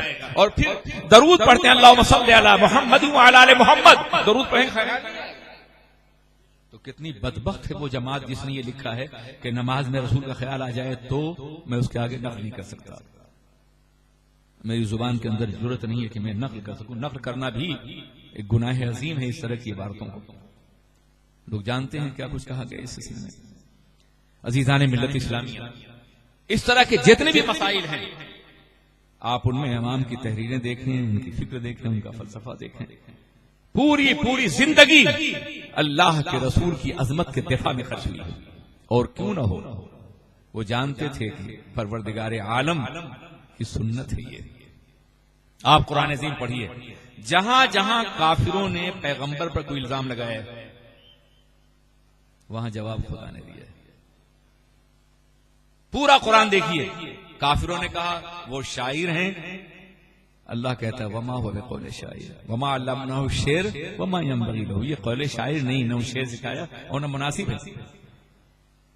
کافروں نے کہا مجنون ہے وہ، اللہ کہتا وما انت بنعمت ربک مجنون، اے پیغمبر آپ کے رب کی نعمت کی قسم آپ دیوانے نہیں ہیں. لوگوں نے کہا وہ ابتر ہیں، قرآن کہتا ہے ان شانی کا هو الابتر، آپ کا دشمن ابتر ہے، آپ نہیں ہیں، آپ تو صاحب کوثر ہیں. کافروں نے کہا معاذ اللہ سو معاذ اللہ، یہ کہا کہ ان کے ہاتھ ٹوٹ گئے. قرآن کہتا ہے تبت یدا ابی لہب، ابو لہب کے ہاتھ ٹوٹے ہیں، وہ نہیں. یعنی جہاں جہاں کافروں نے الزام لگایا ہے جواب خدا نے دیا ہے، اور جہاں کافروں نے خدا پہ الزام لگایا ہے جواب پیغمبر نے دیا ہے. کافروں نے کہا خدا بہت سے ہیں، قرآن نے کہا پیغمبر کہہ دو نا واللہ احد، وہ ایک خدا ہے. یہ عجیب تعلق ہے بین اللہ والعبد، بین اللہ والرسول، رسول اور بندے کے درمیان بھی عجیب تعلق ہے کہ جہاں کافر الزام لگاتے ہیں نبی پر خدا جواب دیتا ہے، اور جہاں کافر الزام لگاتے ہیں خدا پر رسول جواب دیتے ہیں، یا رسول کی زبان سے دلوایا جاتا ہے اے میرے محبوب جب مجھے کوئی کہے تم جواب دو گے، اور جب تمہیں کوئی کہے گا تو میں جواب دوں گا. اب قرآن عظیم تو نازل نہیں ہوگا کہ اس طرح کے الزامات کا جواب دے. اس لیے اب امت مسلمہ کی ذمہ داری ہے کہ جب بھی پیغمبر پہ کوئی الزام لگایا جائے تو امت مسلمہ کے اکابر علماء اس کا جواب دیں. اور امام نے یہی فریضہ انجام دیا ہے، یہی فریضہ انجام دیا کہ پیغمبر پہ جب بھی کوئی الزام لگایا تو ان کے علماء جواب دیں. عزیزان ملت اسلامیہ، یہ ایک عظیم فریضہ تھا. اب آئیے میں بتاؤں کہ یہ جوابات کیوں ضروری تھے، کیوں امام نے اپنی پوری زندگی اس طرح کے اعتراضوں کے جواب میں خرچ کی. بہت آسانی اور تن آسانی کے ساتھ آتے اور گزر جاتے جیسے بہت سے لوگ گزر گئے ہیں دنیا میں. بات دراصل یہ ہے کہ عشق رسول وہ دولت ایمانی ہے کہ جس کے بغیر ایمان کا کوئی تصور نہیں ہے. اور یہ میں اپنی طرف سے نہیں کہہ رہا ہوں، بلکہ قرآن کہہ رہے رسول فرما دیجئے کہ تمہارے باپ، تمہاری اولاد، تمہارے بھائی، تمہاری بیویاں، تمہاری دولت، تمہارے مکانات اللہ اور رسول سے زیادہ پیارے ہو تو عذاب الہی کا یہی آیت کریمہ پڑھی تھی میں نے کہ تم رسول پاک کو اپنی اولاد، اپنے ماں باپ، اپنی بیویوں، اپنی دولت، اپنے مکان، اپنے سرمایے سے زیادہ محبت کرو. یہ قرآن کہہ رہا ہے. حدیث مبارکہ میں وضاحت کی گئی ہے. اللہ کے رسول نے فرمایا لا یؤمن احدکم حتی اکون احب الیہ من والدہ وولدہ والناس اجمعین. تم میں کا کوئی آدمی اس وقت تک مومن نہیں ہو سکتا جب تک کہ میں اس کے نزدیک اس کے باپ، اس کی اولاد اور ساری کائنات زیادہ پیارا نہ ہو جاؤں. بلکہ ایک مقام پر تو اس قدر اس قدر عظیم بات کہی گئی ہے کہ جس کو سن کر کے ایمان کی عظمت کا احساس بھی ہوتا ہے اور کبھی کبھی دل کانپ جاتا ہے. چومی گویم مسلمانم بلرزم کہ دانم مشکلات لا الہ الا. یہ عشق نہیں آسان، بس اتنا سمجھ لیجئے گا آپ کا دریا اور ڈوب کے جانا ہے. میرا آقا فرماتے ہیں لا یؤمن احدکم حتی یکون ہواہ تبعا لما جئت بہ. تم میں کا کوئی آدمی اس وقت تک مومن نہیں ہو سکتا جب تک کہ اس کی خواہشات میری تابع نہ ہو جائیں. تمہاری تمنائیں، تمہاری خواہشات، تمہارے ڈیزائر، تمہاری امنیات، تمہارے دل میں پیدا ہونے والے خیالات، یہ سب کے سب جب تک رسول کے تابع نہ ہو جائیں تم مومن نہیں ہو سکتے. آج دنیا میں جتنے مظالم ہیں، جتنی برائیاں ہیں، جتنے گناہ ہیں، جتنے ظلم ہیں، یہ سب خواہشات کی بنیاد پر ہیں. خواہش دل میں پیدا ہوتی ہے، انسان ظلم کرتا ہے. ایک اقتدار پسند چاہتا ہے میری حکومت 5 سال کے لیے اور ہو جائے تو عراق اور وہ افغانستان کو تباہ کر دیتا ہے. خواہشی تو ہے نا. ایک زانی یہ چاہتا ہے کہ میں تسکین حاصل کروں، دل چاہتا ہے زنا کروں تو ریپ کرتا ہے اور گینگ ریپ کرتا ہے خواہش کی بنیاد پر. ایک قاتل اپنی تسکین کے لیے قتل کرتا ہے. ایک جھوٹ بولنے والا مکار جھوٹ بولتا ہے اپنی خواہش کے لیے. دنیا کی جتنی برائیاں ہیں یہ خواہشات کی بنیاد پہ پیدا ہوتی ہیں، اور میرے آقا نے کہا دنیا کی تمام برائیوں سے بچنا ہے تو اپنی خواہشات کو میرے حوالے کر دو. لا یؤمن احدکم حتی یکون ہواہ. آج یہ ریپ نہ ہوتا اگر خواہشات نبی کے، آج یہ ظلم نہ ہوتا اگر خواہشات نبی کے حوالے ہوتی. خواہشات کا تعلق دل سے ہے نا، تو دل میں بیک وقت 2 متضاد قوتیں تو نہیں رہیں گی. اب اگر آپ چاہتے ہیں کہ آپ کا دل خواہشات سے پاک ہو جائے، بری خواہشات سے، تو اپنے دل میں نبی کی محبت بٹھا لیجیے. جب نبی کی محبت بیٹھ جائے گی تو آپ کے دل میں بری خواہشات کبھی نہیں آئیں گی. امام احمد رضا کا مسلک یہی تھا کہ اپنے آپ گینے دل میں نبی کی محبت کی شمع کو جلائے رکھیے، دنیا کی تمام قوتیں آپ کے قدموں میں جھک جائیں گی. ان کا پیغام محبت رسول کا پیغام تھا، عظمت رسول کا پیغام تھا، احترام رسول کا پیغام تھا، وقار رسالت کا پیغام تھا. آپ اندازہ فرمائیں اور غور کریں کہ وہ جس دور میں تشریف لائے تھے امام ہمارے احمد رضا فاضل بریلوی، گستاخیوں کا ایک سلسلہ چل رہا تھا. اور یہ اس زمانے سے ہی عرب کے کافروں سے آگے بڑھیے تو یہ سلسلہ مستقل ہے. کافروں نے الزام لگایا. اس کے بعد ایک طویل جنگ ہوئی ہے مسلمانوں اور کرسچین کے درمیان میں، صلیبی جنگ ہے کئی 100 سال تک. اس میں مسلسل شکست کھاتے رہے. ہتین کے میدان میں آخری شکست صلاح الدین نے دی ان کو. اب وہ سمجھ گئے کہ مسلمانوں سے میدان جنگ میں کامیابی حاصل نہیں کر سکتے تو ان کے پیغمبر پہ الزام لگاؤ. اس کے بعد ایک مستقل سلسلہ ہو گیا. کبھی کہا وہ وہی مرگی ہے، کبھی کہا معاذ اللہ کہ انہوں نے کچھ لوگوں کی جماعت جمع کر کے خوشحال علاقوں میں حملہ کیا تاکہ وہ سرمایہ اکٹھا کر سکیں. کبھی یہ کہا کہ خواہشات نفس کی پیروی کرتے تھے معاذ اللہ. کبھی یہ کہا کہ ان کی زبان پر شیطان جاری ہو گیا تھا جس کی بنیاد پہ شیطانی ورسز نام رکھا. نہیں سنا ہوگا آپ نے. اعتراضات سن لیجیے کس قدر بدترین ظلم کیا گیا ہے مسلمانوں کے ساتھ. پیغمبر کے ساتھ نہیں، پیغمبر کو اللہ نے اتنا بلند کیا ہے کہ دنیا کی تمام تر رفتیں ان کے قدموں کی خاک کے برابر نہیں پہنچ سکتی. یعنی واقعہ یہ ہے کہ ان سبوں نے ایک روایت کہیں سے حاصل کر لی ہے کہ پیغمبر سورہ والضحیٰ تلاوت کر رہے تھے اور تلاوت کے درمیان ان کی زبان پہ شیطان نے جاری کر دیا تلک الغرانی قل اولا وان شفاعتہم لترتجا. یہ بت بڑے بڑے صاحب منصب ہیں، ان کی شفاعت طلب کی جا سکتی ہے. یہ شیطانی، اسی بنیاد پر سلمان رشدی نے اپنی کتاب کا نام شیطانی کے ورثے رکھا تھا. 1400 سال سے اس طرح کے ہزاروں الزامات پیغمبر کی ذات پر، اور یہ الزامات آج نہیں لگائے گئے ہیں، کافروں نے بھی تو لگایا تھا. ایک مرتبہ کافر آئے، کافر نے کہا کہ ہم انہیں محمد کہتے ہیں. محمد کے معنی ہوتے ہیں الذی یحمد حمدا بعد حمد، جس کی مسلسل تعریف کی جائے. نام ہی میں ناز شامل ہے. اگر ہماری جماعت تعریف کرتی ہے تو یہ نام محمد کا تقاضا ہے. نام ایسا کہ ثنا ہو جیسے. تو میں عرض کرنا چاہتا ہوں کہ محمد کے معنی ہی جس کی مسلسل تعریف کی جائے. وہ احمد بھی ہیں، اپنے اللہ کی تعریف کرتے ہیں اور اللہ نے انہیں محمد بنایا ہے. ساری کائنات ان کی تعریف کرتی ہے. احمد سب سے بڑا تعریف کرنے والا، وہ اپنے اللہ کی تعریف کرتے ہیں. محمد جس کی تعریف مسلسل کی جائے یہ سرور کائنات ہے. تو محمد ان کا نام ہے. تو کافروں نے کہا کہ ہم انہیں محمد کہتے ہیں جن کی تعریف ہونی چاہیے، مسلسل ہونی چاہیے، اور کہتے ہیں کہ وہ دیوانے بھی ہیں، وہ شاعر بھی ہیں، وہ ساحر بھی ہیں. یہ تو تضاد ہو گیا نا، یعنی محمد بھی کہتے ہیں اور دیوانہ بھی کہتے ہیں. تو آج سے انہیں مذمم کہیں گے.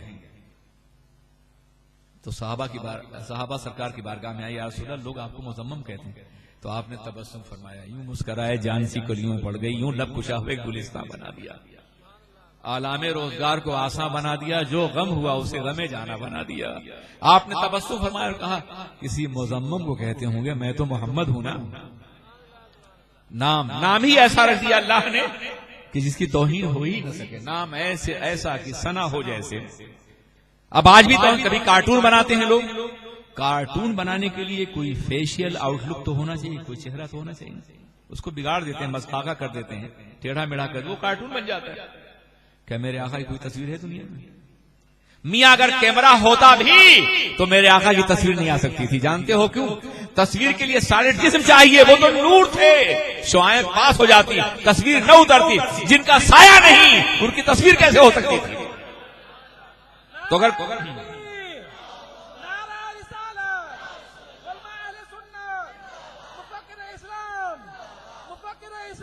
اگر کوئی کارٹون بناتا ہے تو کسی بش کا کارٹون ہوگا، وہ میرے آقا کا نہیں ہو سکتا. ان کی تصویر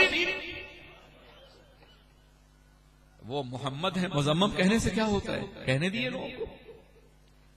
انہیں تو اللہ نے محمد بنا کے پیدا کیا ہے، جن کی تعریف ہمیشہ ہوگی. اب جن کی جو تعریف کرنے والے ہیں وہ اللہ کی مرضی کی اطاعت کر رہے ہیں. انا اعطیناک الکوثر ورفعنا لک ذکرک.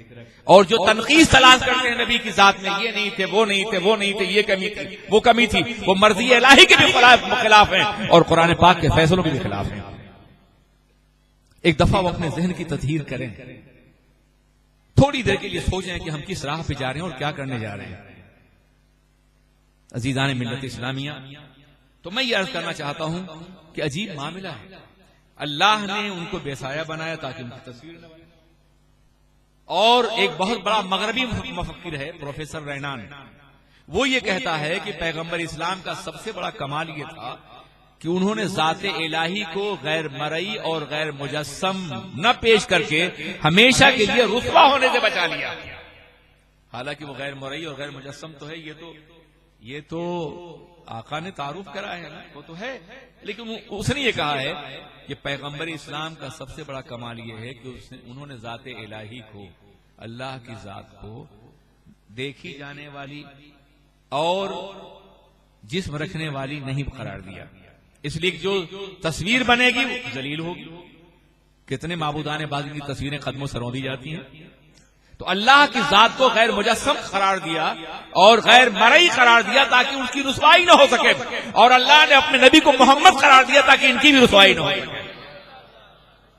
محمد پورا قرآن مدحت الہی، الحمد کے لفظ لے کے ناز کے سین تک کتنی آیت کریمہ ہیں جو تصویر کردار مصطفیٰ ہیں، تصویر اخلاق مصطفیٰ ہیں اور تصویر عظمت مصطفیٰ ہیں. میرے عزیز ساتھیو، تو محبت رسول ایک ایسا داعیہ ہے جو ہماری کامیابیوں کی سب سے بڑی ضمانت. یاد رکھیے، غزوہ بدر ہو، حنین ہو، خیبر و خندق ہو، یہ سب محبت رسول ہی کی بنیاد پر ہے. ورنہ جناب موسیٰ کی طرح کہہ دیتے. یہی ہوا تھا نا بدر کے موقع پہ جب اللہ کے رسول نے جمع فرمایا انصار اور مہاجرین کو اور کہا کہ کفار منظم ہو کے آ رہے ہیں، ان کے پاس فوج بھی ہے، اسلحہ بھی ہے، طاقت بھی ہے، اور ہم بے اسلحے کے ہیں، اسباب نہیں ہمارے پاس، تھوڑی تعداد ہے ہماری، کمزور ہے. کیا خیال ہے تمہارا کہ جنگ کریں گے ہم؟ انصار نے کہا تھا یا رسول اللہ، ہم جناب موسیٰ کی قوم نہیں کہ آپ سے کہہ دیں جائیے آپ کا اور آپ کا رب جنگ کریں، ہم تماشا دیکھیں گے، ہم آپ کے قدموں میں اپنے جسموں کی فصیل تعمیر کر دیں گے، ہم آگ میں کود جائیں گے، ہم پہاڑوں سے چھلانگ لگائیں گے. حضور ہم آپ کے اوپر کوئی تیر ظلم کا نہیں آنے دیں گے، آپ حکم دیجیے، ہم حاضر ہیں. یہ محبت نہیں تھی اور کیا تھی؟ ایک بہت مشہور مفکر ہے، وہ یہ کہتا ہے کہ دنیا کی تمام قوموں نے اپنے نبی کو صرف پیغامبر مانا ہے، پیغام لے آنے والا، مگر مسلمان اپنے کو پیغامبر بھی مانتا ہے اور اپنا محبوب بھی مانتا ہے. اگر صرف پیغام رسا ہوتے تو پیغام کے ساتھ ساتھ چلے جاتے، مگر محبت جارح ہے قلب میں پیدا ہونے والی توانائی ہے، یہ ہمیشہ زندہ رہے گی، ہمیشہ باقی رہے گی. میرے عزیز ساتھیوں، مستشرقین نے کانفرنس کی اور کہا کہ یہ معاملہ کیا ہے، مطالعہ کیجئے، پڑھیے، میں صرف پڑھنے کی دعوت دوں گا، میں آپ کو کچھ نہیں کہوں گا۔ قیامت کا دن ہے، وہ فیصلہ کرنے والا ہے رب العالمین، ان مشاجرات کا وہ فیصلہ کرے گا، جیسا کہ کافروں کے بارے میں بار بار قرآن نے کہا، آنے تو فیصلہ ہوگا۔ میں آپ سے صرف کہوں گا کہ آپ کسی الزام کے لگانے سے پہلے امام احمد رضا کو پڑھیے، ایک دفعہ پڑھ لیجئے تعصب کی اینک اتار کر کے، اور وہ ذہن جو باضابطہ بلیک میل کیے گئے ہیں یا جنہیں واش کیا گیا ہے ان سے ہٹ کر کے ایک مرتبہ پڑھ لیجئے، انشاءاللہ آپ ان کے مقام بلند کو پہچان سکیں گے اور ان کی عظمتوں کو جان سکیں گے۔ تو یہ میٹنگ تھی جس میں یہ طے ہو رہا تھا کہ یار یہ عجیب معاملہ ہے مسلمانوں کا کہ ایک قوم جب سیاسی اعتبار سے شکست کھا جاتی ہے تو اس کی تہذیب، اس کا مذہب سب مر جاتا ہے۔ روم کی تہذیب شکست کھا گئی، پھر نہیں ابھری، ارسطو اور سقراط کا دور۔ ایران میں اوسطا کا دور فنا ہو گیا، پھر نہیں ابھرا۔ چین میں کنفیوشن کا نظام فنا ہو گیا، پھر نہیں ابھرا۔ مگر یہ مسلمان عجیب ہے کہ غرناطہ میں، طلیطلہ میں، اسپین میں، بغداد میں اسلام کی سیاسی طاقت شکست کھاتی اور مسلمان ابھرتا چلا جا رہا ہے۔ تب انہوں نے کہا تھا کہ دوسری قوموں میں اور مسلمانوں میں یہ فرق کہ مسلمان اپنے نبی سے ناقابل شکست محبت کرتا ہے۔ جب تک محبت کی شمع شیشے آئینے قلب میں جلتی رہے گی اس وقت تک دنیا کی کوئی طاقت انہیں شکست نہیں سکتی۔ جب انہوں نے یہ محسوس کیا کہ رسول پاک کی محبت کے ذریعے سے یہ قوم طاقتور ہے تو پھر انہوں نے توہین رسول کا راستہ نکالا۔ مستشرقین اور انکلی کی سینکڑوں کتابیں ہیں جس میں اللہ کے رسول پہ جھوٹے الزامات لگائے گئے ہیں۔ آخری دور میں جو کتاب سامنے آئی ہے وہ 1852 میں ڈاکٹر سر ولیم میول کتاب ہے دا لائف آف محمد، جس میں اس نے سینکڑوں الزامات نبی پہ لگائے ہیں۔ اس کے جوابات بھی دیے گئے ہیں سینکڑوں کتابوں کے ذریعے سے۔ مگر اب وہ یہ توہین باضابطہ طور پہ ٹی وی کے ذریعے سے اور یوٹیوب کے ذریعے سے کر رہے ہیں۔ کتابیں کم لوگ پڑھتے تھے، یہ سبھی لوگ دیکھ رہے ہیں۔ اس لیے امام کا مطالبہ ہے، ان کی روح آواز دے رہی ہے، ان کا ضمیر پکار رہا ہے کہ تم اپنے بچوں کو اتنا پڑھاؤ کہ دنیا کی کوئی طاقت ان کا ایمان نہ چھین سکے۔ بولو احمد رضا سے محبت کرنے والے، کیا تم یہ کرنے کے لیے تیار ہو؟ ورنہ تمہارے ماحول میں کوئی تسلیمہ نسرین اور کوئی سلمان رشدی پیدا ہو سکتا ہے۔ جب ان کو پڑھے گا تو گمراہ بھی ہوگا۔ اپنے بچے کو بالغ ہونے سے پہلے محبت رسول کا وہ جام پلا دو کہ دنیا کی کوئی طاقت ان کا ایمان نہ چھین سکے۔ آج اتنے خطرات ہیں ہمارے سامنے کہ یہ ہم سب کی ذمہ داری ہے۔ انگریزوں نے صرف یہ نہیں کیا کہ نبی گستاخی کی، بلکہ یہ بھی کیا کہ کچھ مسلمانوں میں کلمہ پڑھنے والے پیدا کر دیے کہ ہماری بات تو لوگ سمجھتے ہیں کہ یہ دشمنوں کی بات ہے، کچھ ایسے لوگ ہیں جو نبی کی شان میں گستاخی کریں اور کلمہ بھی پڑھیں۔ یہ ایک عالمی سازش کا ایک متواتر حصہ ہے۔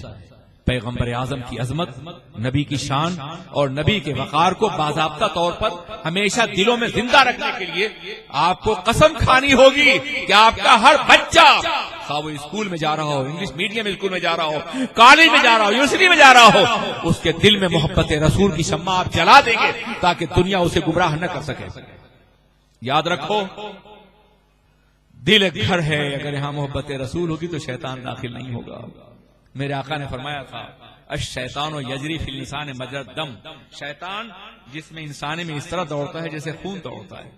اس زمانے میں دل کا فنکشن معلوم نہیں تھا کہ یہ پمپنگ اسٹیشن ہے خون کا، جب میرے آقا نے فرمایا، مگر وہ جانتے تھے کہ دل خون بھی پمپ کرتا ہے اور جذبات و محسوسات بھی پمپ کرتا ہے۔ شیطان یہاں بیٹھا ہوا ہے، خون کے ساتھ شیطان بھی دوڑتا ہے۔ تو دل میں شیطان کو مت آنے دو، اور یہ اسی وقت ہوگا جب اپنے بچے کی فطرت محبت رسول پہ اٹھاؤ گے۔ علموا اولادکم حب الرسول، اپنی اولاد کو محبت رسول سکھاؤ، تعلیم دو۔ بچپنے سے جب نبی کی عظمت کا تذکرہ کرو گے، ان کی محبت کا تذکرہ کرو گے، ان کی فطرت میں داخل کر دو گے تو پھر دنیا بھر کی طاقتیں بھی ان کے دلوں سے ایمان نہ چھین سکیں گی، محبت رسول نہیں چھین سکیں گے۔ اہل سنت والجماعت کا موقف یہی ہے، امام احمد رضا کا پیغام بھی یہی ہے کہ محبت رسول کو دلوں میں بٹھال دو تاکہ دنیا کی کوئی طاقت ان کے ایمان کا سودا نہ کر سکے۔ یاد رکھو، دماغ بک سکتا ہے مگر دل نہیں۔ عقل کا سودا ہو سکتا ہے مگر دیوانگی کا نہیں. دیوانگان عشق محمد کو دیکھ کر گھبرا گئی ہے گردش دوراں. کبھی کبھی گردن میں ہار ڈالے ہیں ماہو نجوم نے, گزرا ہے ان حدوں سے مسلمان کبھی کبھی. دیوانگی پیدا کر دو نبی کے لیے, نبی کے نام پہ مرنے کا حوصلہ دے دو, جان دینے کی صلاحیت دے دو تاکہ ہر باطل کو ٹھوکر لگا سکے رسول اللہ کا دیوانہ. اور یہ اسی وقت ہوگا جب مسلک احمد رضا جو اہل سنت کا مسلک ہے اس پر مکمل عمل کیا جائے گا. انہوں نے عشق رسول کی دعوت دی ہے, محبت رسول کی دعوت دی ہے. ان کی زندگی کے ہزاروں گوشے ہیں مگر ایک گوشے کا اور تذکرہ میں یہاں کرنا چاہوں گا. یار کبھی ان کی حیات پر سننا ہو تو بہت سے پروگرام کر لینا, ہر روز کے 8-10 سیمینارز رکھو تو ان کی حیات کے بارے میں تفصیل بتاؤں. ہمیشہ تنگ دامانی کا شکوہ ہوتا ہے کہ وقت ساتھ نہیں دے رہا ہے, اور انشاءاللہ میں کوئی ایسی بات نہیں کروں گا کہ جو علم اور عقل اور شعور سے نیچے ہو. دلائل کی روشنی میں, عقل کی روشنی میں, قرآن و حدیث کی روشنی بات ہوگی.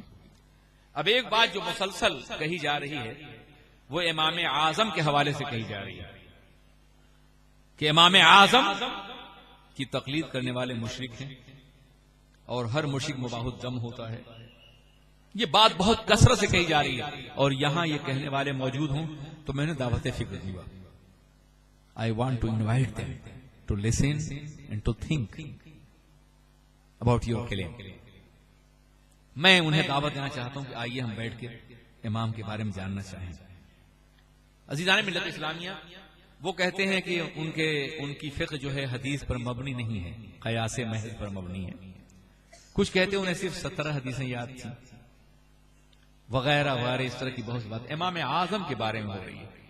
یار احمد رضا کے بارے میں نہیں, امام اعظم گلی گلی میں ہو رہی, کوچے کوچے میں بچوں سے کہا جا رہا ہے, کالجوں میں مسلسل یہ بات کہی جا رہی ہے امام اعظم کے بارے میں. وہ جن کو متفقہ طور پر بخاری اور مسلم نے بھی امام اعظم مانا ہے. اگر بخاری نہ بھی مانتے تو بخاری کے استاذ اساتذہ نے انہیں امام اعظم مانا ہے.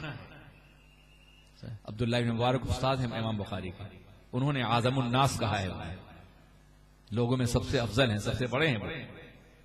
یہ وہ ذات ہے کہ جب وہ جلوہ گر ہوئے ہیں 70 ہجری میں اور ایک روایت 80 میں ہے, تو کم و بیش 20 صحابہ کرام کوفہ میں تھے اور تابعین کی ایک بڑی جماعت, اور 55 حج کیے ہیں. ہر بار صحابہ سے ملاقات کی انہوں نے اور صحابہ سے روایت کی. آج کہتے ہو کہ ان کے دلائل میں ذوف ہے.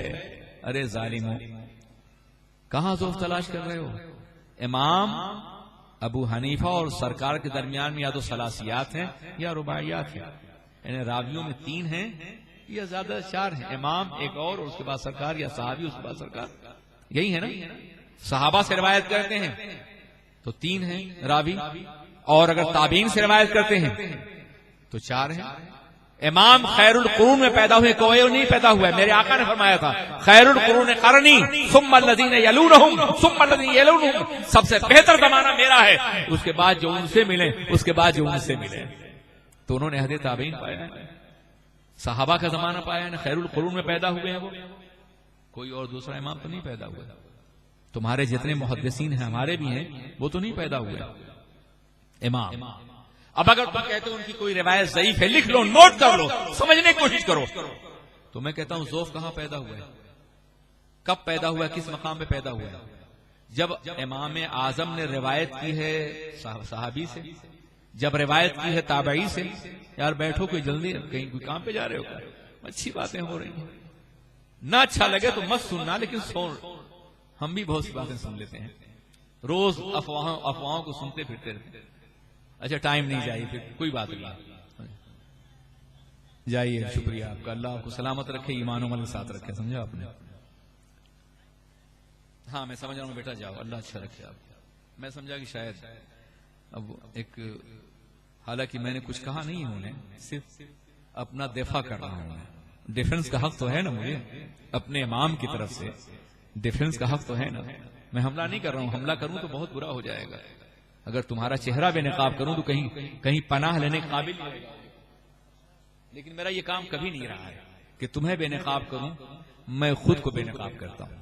اپنی ہستی کا اگر حسن نمایاں ہو جائے، آدمی کثرت انوار سے حیران ہو جائے. دینے والے تجھے دینا ہے تو اتنا دے دے کہ مجھے شکوے کوتاہی دامہ ہو جائے. ہمارا ہی حسن اتنا ہے کہ آدمی جلووں میں گم ہو کے رہ جائے، ضرورت ہی نہیں کسی اور کو بے نقاب کرنے کی، ہم اپنے کو بے نقاب کریں. امام اعظم، اگر تم کہتے ان کی کوئی روایت ضعیف ہے یا ان کے استدلال میں کوئی ضعف ہے، تو تابعی کے اندر ضعف تھا، صحابی کے اندر یا امام کے اندر تھا یا رسول کے اندر تھا. اگر بعد میں کوئی ذوق تم نے پیدا کیا ہے تو ظالموں یہ تمہارا کام ہے، اس کا تعلق امام اعظم کے ساتھ نہیں ہے. پھر ذرا سوچو کہ تم بخاری شریف کو مانتے ہو نا، بخاری کے کئی اساتذہ ہیں جو امام اعظم کے شاگرد ہیں. شافعی امام اعظم کے شاگردوں کے شاگردوں کے شاگرد ہیں، جنہیں اپنے دور میں سب نے امام مانا ہے. آج تم 1400 سال کے بعد اتنے صاحب عقل ہو گئے ہو کہ ان کا انکار کرتے ہوئے نظر آتے ہو. تم نے کبھی یہ نہیں سوچا، یہ ایک بہت وسیع ٹاپک ہے، انشاءاللہ کبھی اور صرف امام کی حیات پر، ان کے کارناموں پر، حنفیت کے اوپر، احناف کے اوپر گفتگو ہوگی. فی الحال میں یہ بتا دوں کہ دنیا میں 2/3 آبادی حنفیوں کی ہے، اسی لیے امام اعظم ہے. اور یہ میں مبالغہ نہیں، دیکھ لو، ہندوستان کا 25 کروڑ مسلمان، دنیا میں 1 ارب 50 کروڑ ہے نا، ہندوستان کا 25 کروڑ، پاکستان کا 20 کروڑ، بنگلہ دیش کا 18 کروڑ تقریباً، اور اس کے ساتھ ساتھ آگے بڑھو تو افغانستان کا 15 کروڑ اور ترکی کا 15 کروڑ، جوڑ لو، یہ سب حنفی ہیں نا. تم بھی کہیں کہیں نظر آتے ہو، اب پیٹرو ڈالر کی قوت پر کہیں کہیں تم بھی نظر آتے ہو. 1857 سے پہلے کہیں نظر نہیں آتے تھے. جنگ آزادی میں تمہارا ایک نام نہیں، تاریخ پڑھو نا. لیکن اب نظر آ رہے ہو. یاد رکھو کہ جتنے بھی فتنے بادشاہوں کے دربار میں پلتے ہیں جلدی مر جاتے ہیں. احمد بن حنبل کی پیٹھ پہ کوڑے برس رہے ہیں. عباسی بادشاہ مر گیا، احمد آج بھی زندہ ہے. احمد سرہندی کو جیل میں ڈالا گیا ہے، جہانگیر مر گیا ہے، مجدد الفسانی آج بھی زندہ ہے. امام اعظم آج کی طاغوتی قوتوں کا مقابلہ کر رہے ہیں، یہ ختم ہو جائیں گے طاقت کے ساتھ. امام اعظم اپنی فقہ کے ساتھ ہر دور میں زندہ رہیں گے. احمد رضا خان آج کے باطل پھر مقابلہ کرنے وہ زندہ رہیں گے، اس لیے کہ ان کا تعلق کسی دربار سے نہیں ہے، ان کا تعلق نبی کے دربار سے ہے. وہ بکے ہیں تو سرکار کی بارگاہ میں بکے ہیں. دنیا بکتی ہے ڈالر والے درباروں میں، اور میرا امام بکا ہے رسول پاک کی دربار میں. جب تک بکے نہ تھے تو کوئی پوچھتا نہ تھا، تم نے خرید کر ہمیں اغور کر دیا. جو وہاں بک جاتا ہے، جو وہاں بک جاتا ہے، اسے دنیا کی کوئی طاقت خرید نہیں سکتی ہے. میرے عزیز ساتھیوں، اس لیے طاقت اور سرمایہ اور ڈالر کی بنیاد پر اگر ترقی کر رہے ہو تو اپنا انجام بھی دیکھ لو. مستقبل تمہارے حوالے نہیں. ہاں، علم، محبت، ایمان اور عقیدے کی بنیاد پہ آگے بڑھو گے تو یقیناً زندہ رہو گے، اور وہ تمہیں امام اعظم اور احمد رضا کے حضور میں ملے گا. میں عرض کرنا چاہتا ہوں کہ دنیا کی 1/2 آبادی حنفی ہے اور بقیہ اس میں سبھی ہیں. تو ہمیں امام شافعی سے اختلاف نہیں، احمد بن حنبل سے اختلاف نہیں ہے. وہ ہمارے امام ہیں، اہل سنت کے امام ہیں. وہ سب حق پر تھے. قانون فقہ کا یہ ہے کہ ہم حق پر ہیں امکان خطا کے ساتھ، اور وہ خطا پر ہیں امکان صحت کے ساتھ. یعنی ہم حق پر ہیں، غلطی کا امکان ہے. امام شافعی، احمد بن حنبل خطا پر ہیں مگر صحت کا امکان ہے. اور یہ تو میرے اللہ کی مرضی تھی کہ میرے نبی کی کوئی سنت چھوٹنے نہ پائے. میرے آقا نے ہاتھ یہاں بھی باندھا ہے، یہاں ہی باندھا ہے. آخری عمل یہاں باندھنے کا رہا ہے، لیکن یہاں بھی باندھا ہے. میرے آقا نے آمین زور سے بھی کہا اور دھیرے سے بھی کہا ہے.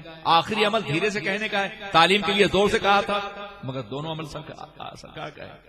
تو 4 مکتبے اس لیے بن گئے، مکتبہ فکر اور مکتبہ فقہ، کہ میرے رسول کی کوئی سنت چھوٹنے نہ پائے. کسی پہ حنفی عمل کریں، کسی پہ شافعی عمل کریں، کسی پہ حنبلی عمل کریں، جو بھی ادائیں ہیں رسول کی ان پر عمل ہوتا رہے. سب قابل احترام ہیں، جو سنی ہیں، جو مسلک اہل سنت کے قائل ہیں، جو مقلد ہیں. غیر مقلدوں کا مسئلہ ذرا مختلف ہے. وہ تینوں احادیث کو چھوڑ کے ایک کو مانتے ہیں، اور اہل حدیث کہتے ہیں 3 حدیثیں ایک باب میں آئی ہیں، 3 کو مان کے ایک کو مانتے ہیں. اس کا مطلب یہ ہے کہ وہ 3 حصے کا انکار کرتے ہیں، ایک حصے قرار کرتے ہیں. اس طرح سے اس حضر کو ختم کر رہے ہیں جو ائمہ کی بارگاہ میں موجود تھا اور احترام رسول کے اعتبار سے. بہرکیف تو میں عرض کرنا چاہتا ہوں کہ امام اعظم ابو حنیفہ کے ماننے والوں کی تعداد دنیا میں، اور ایک خاص بات اور بھی ہے کہ جہاں جہاں بھی کسی مملکت کا نظام تشکیل پایا ہے وہاں حنفی فقہ نافذ کی گئی. عراق میں زیادہ حنفی نہیں تھے، مگر جب عراق کا قانون بنا ہے عباسیوں کے دور میں تو فقہ حنفی کی بنیاد پر. ترکی عرب سے قریب تھا مگر جب قانون بنا ہے تو فقہ حنفی کی بنیاد پر. مصر میں صلاح الدین ایوبی شافعی تھے مگر جب مصر کا قانون بنا ہے تو حنفی. ہندوستان میں جب قانون بنا ہے تو حنفی قانون بنا ہے. اس لیے کہ تنہا حنفی فقہ کے اندر یہ صلاحیت ہے کہ وہ قیاس کی بنیاد پر، جس پہ تم اعتراض کرتے ہو، اجتہاد کی بنیاد پر ہر دور میں مسائل کو حاصل کرنے کی صلاحیت رکھتی ہے. مثال کے طور پر اعضاء کی پیوند کاری، بلڈ ڈونیشن ہے یا گردے کو دینا ہے یا جس نے پیوند کاری کرنا ہے، آج کے دور میں اگر یہ ہو رہا ہے تو کہاں سے تم اسے حاصل کرو گے؟ کیا سرکار کے زمانے میں ہوا تھا؟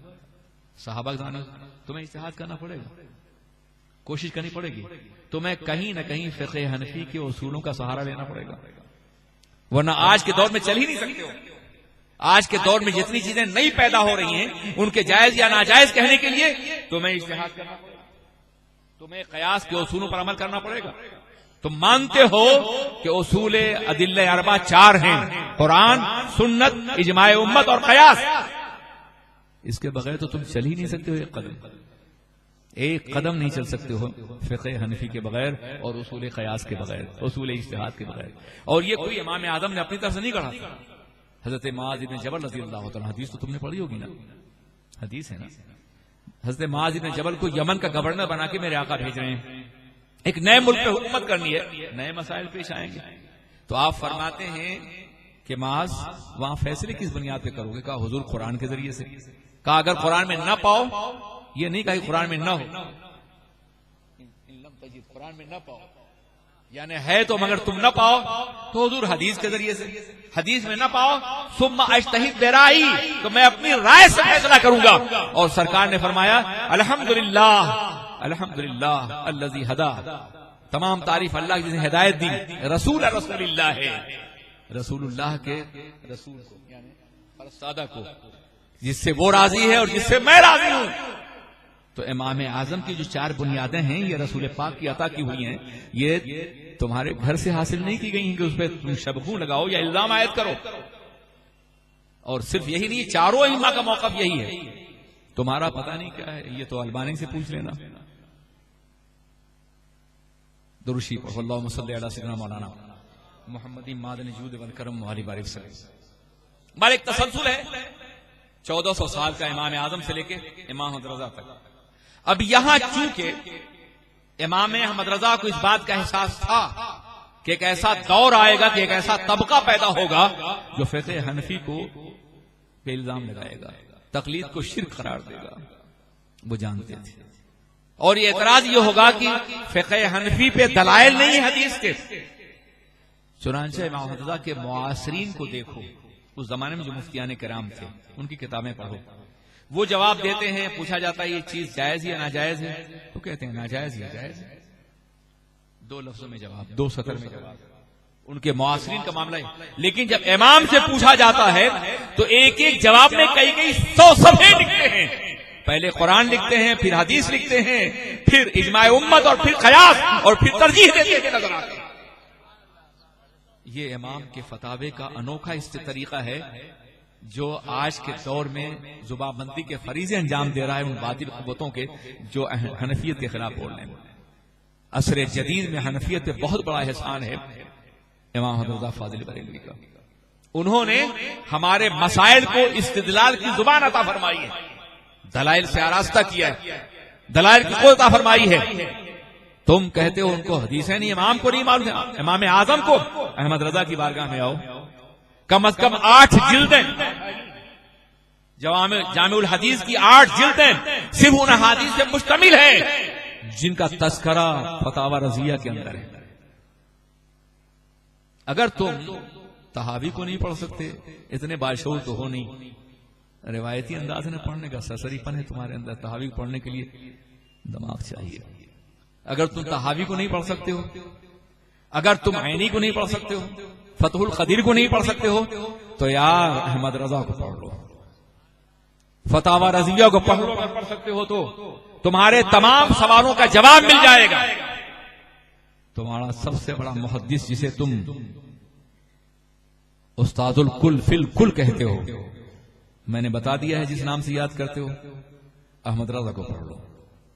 بعض معاملات میں اختلاف کیا ہے امام نے تو احادیث سے ایسے دلائل دیے ہیں کہ وہ اپنی زندگی میں تمہارا استاد الکل فی الکل بول نہیں سکا ہے ان کے مقابلے میں۔ تم کیا ہو، تمہاری حیثیت کیا ہے؟ تمہارے لیے تو ہماری علماء کافی ہیں انشاءاللہ۔ امام احمد رضا فاضل بریلوی کا یہ احسان عظیم ہے۔ اور عجیب بات ہے، ہندوستان میں فقہ کی 2 کتابیں مرتب ہوئی ہیں فتاوی کی، فتاوی ہندیہ جسے عالمگیری کہتے ہو، اسے تم نے کبھی مانا ہی نہیں، اور فتاوی رضویہ العطائے النبویہ۔ فتاوی ہندیہ جب مرتب ہو رہی تھی تو اورنگزیب عالمگیر نے 300 فقہا کو جمع کیا تھا، انہیں وزیروں کے برابر تنخواہ دی تھی اور ان کو قلم دینے کے لیے اور روشنائی دینے کے لیے بھی نوکر ہوتا تھا۔ میرے امام احمد رضا نے فتاوی رضویہ مرتب کیا بغیر کسی سہارے کے، ایک گوشے میں بیٹھ کر کے، اور اس سے بڑی کتاب مرتب فرمائی ہے دلائل کے اعتبار سے، استدلال کے اعتبار سے۔ اس لیے میں نے شروع میں کہا تھا کہ جس کی جو کتابوں میں دیکھا جا سکتا ہو اسے افواہوں کے ذریعے مت لینے کی کوشش کرو، پروپیگنڈے کی زبان بند کر دو، آنکھیں کھولو اور پڑھنے کی کوشش کرو تاکہ تم ان کی عظمت سے واقف ہو سکو۔ یہ سارے ٹاپکس ہیں ان کی حیات کے، مگر سب سے خوبصورت ٹاپک عشق رسول کا ہے۔ یقین مان لو اگر انہوں نے حالات زمانہ اور مستقبل پہ نظر رکھ کر کے اپنی کرامتوں کو، اپنی ولایتوں کو فقہ کے پردے میں نہ چھپایا ہوتا تو آج اپنے وقت سرمد اور منصور ہوتے۔ یہ کوئی سرمد ہی کہہ سکتا ہے، سامنے ہے وہ نوبہار، سجدے کو دل ہے بے قرار، روکیے سر کو روکیے، ہاں یہی امتحان ہے۔ وہ سوئے لالا زار پھرتے ہیں، تیرے دین بہار پھرتے ہیں۔ آخری مصرع، پہلے گئے تھے سرکار کی زیارت ہوئی، اب تاخیر ہو گئی، بے قرار ہیں تو کہتے کوئی کیوں پوچھے تیری بات رضا، تجھ سے کتے ہزار پھرتے ہیں۔ اپنے کو خود نبی کی بارگاہ میں سگ بنا کے پیش کیا، حجابات اٹھے اور نبی کی زیارت ہوئی۔ السلام علیکم۔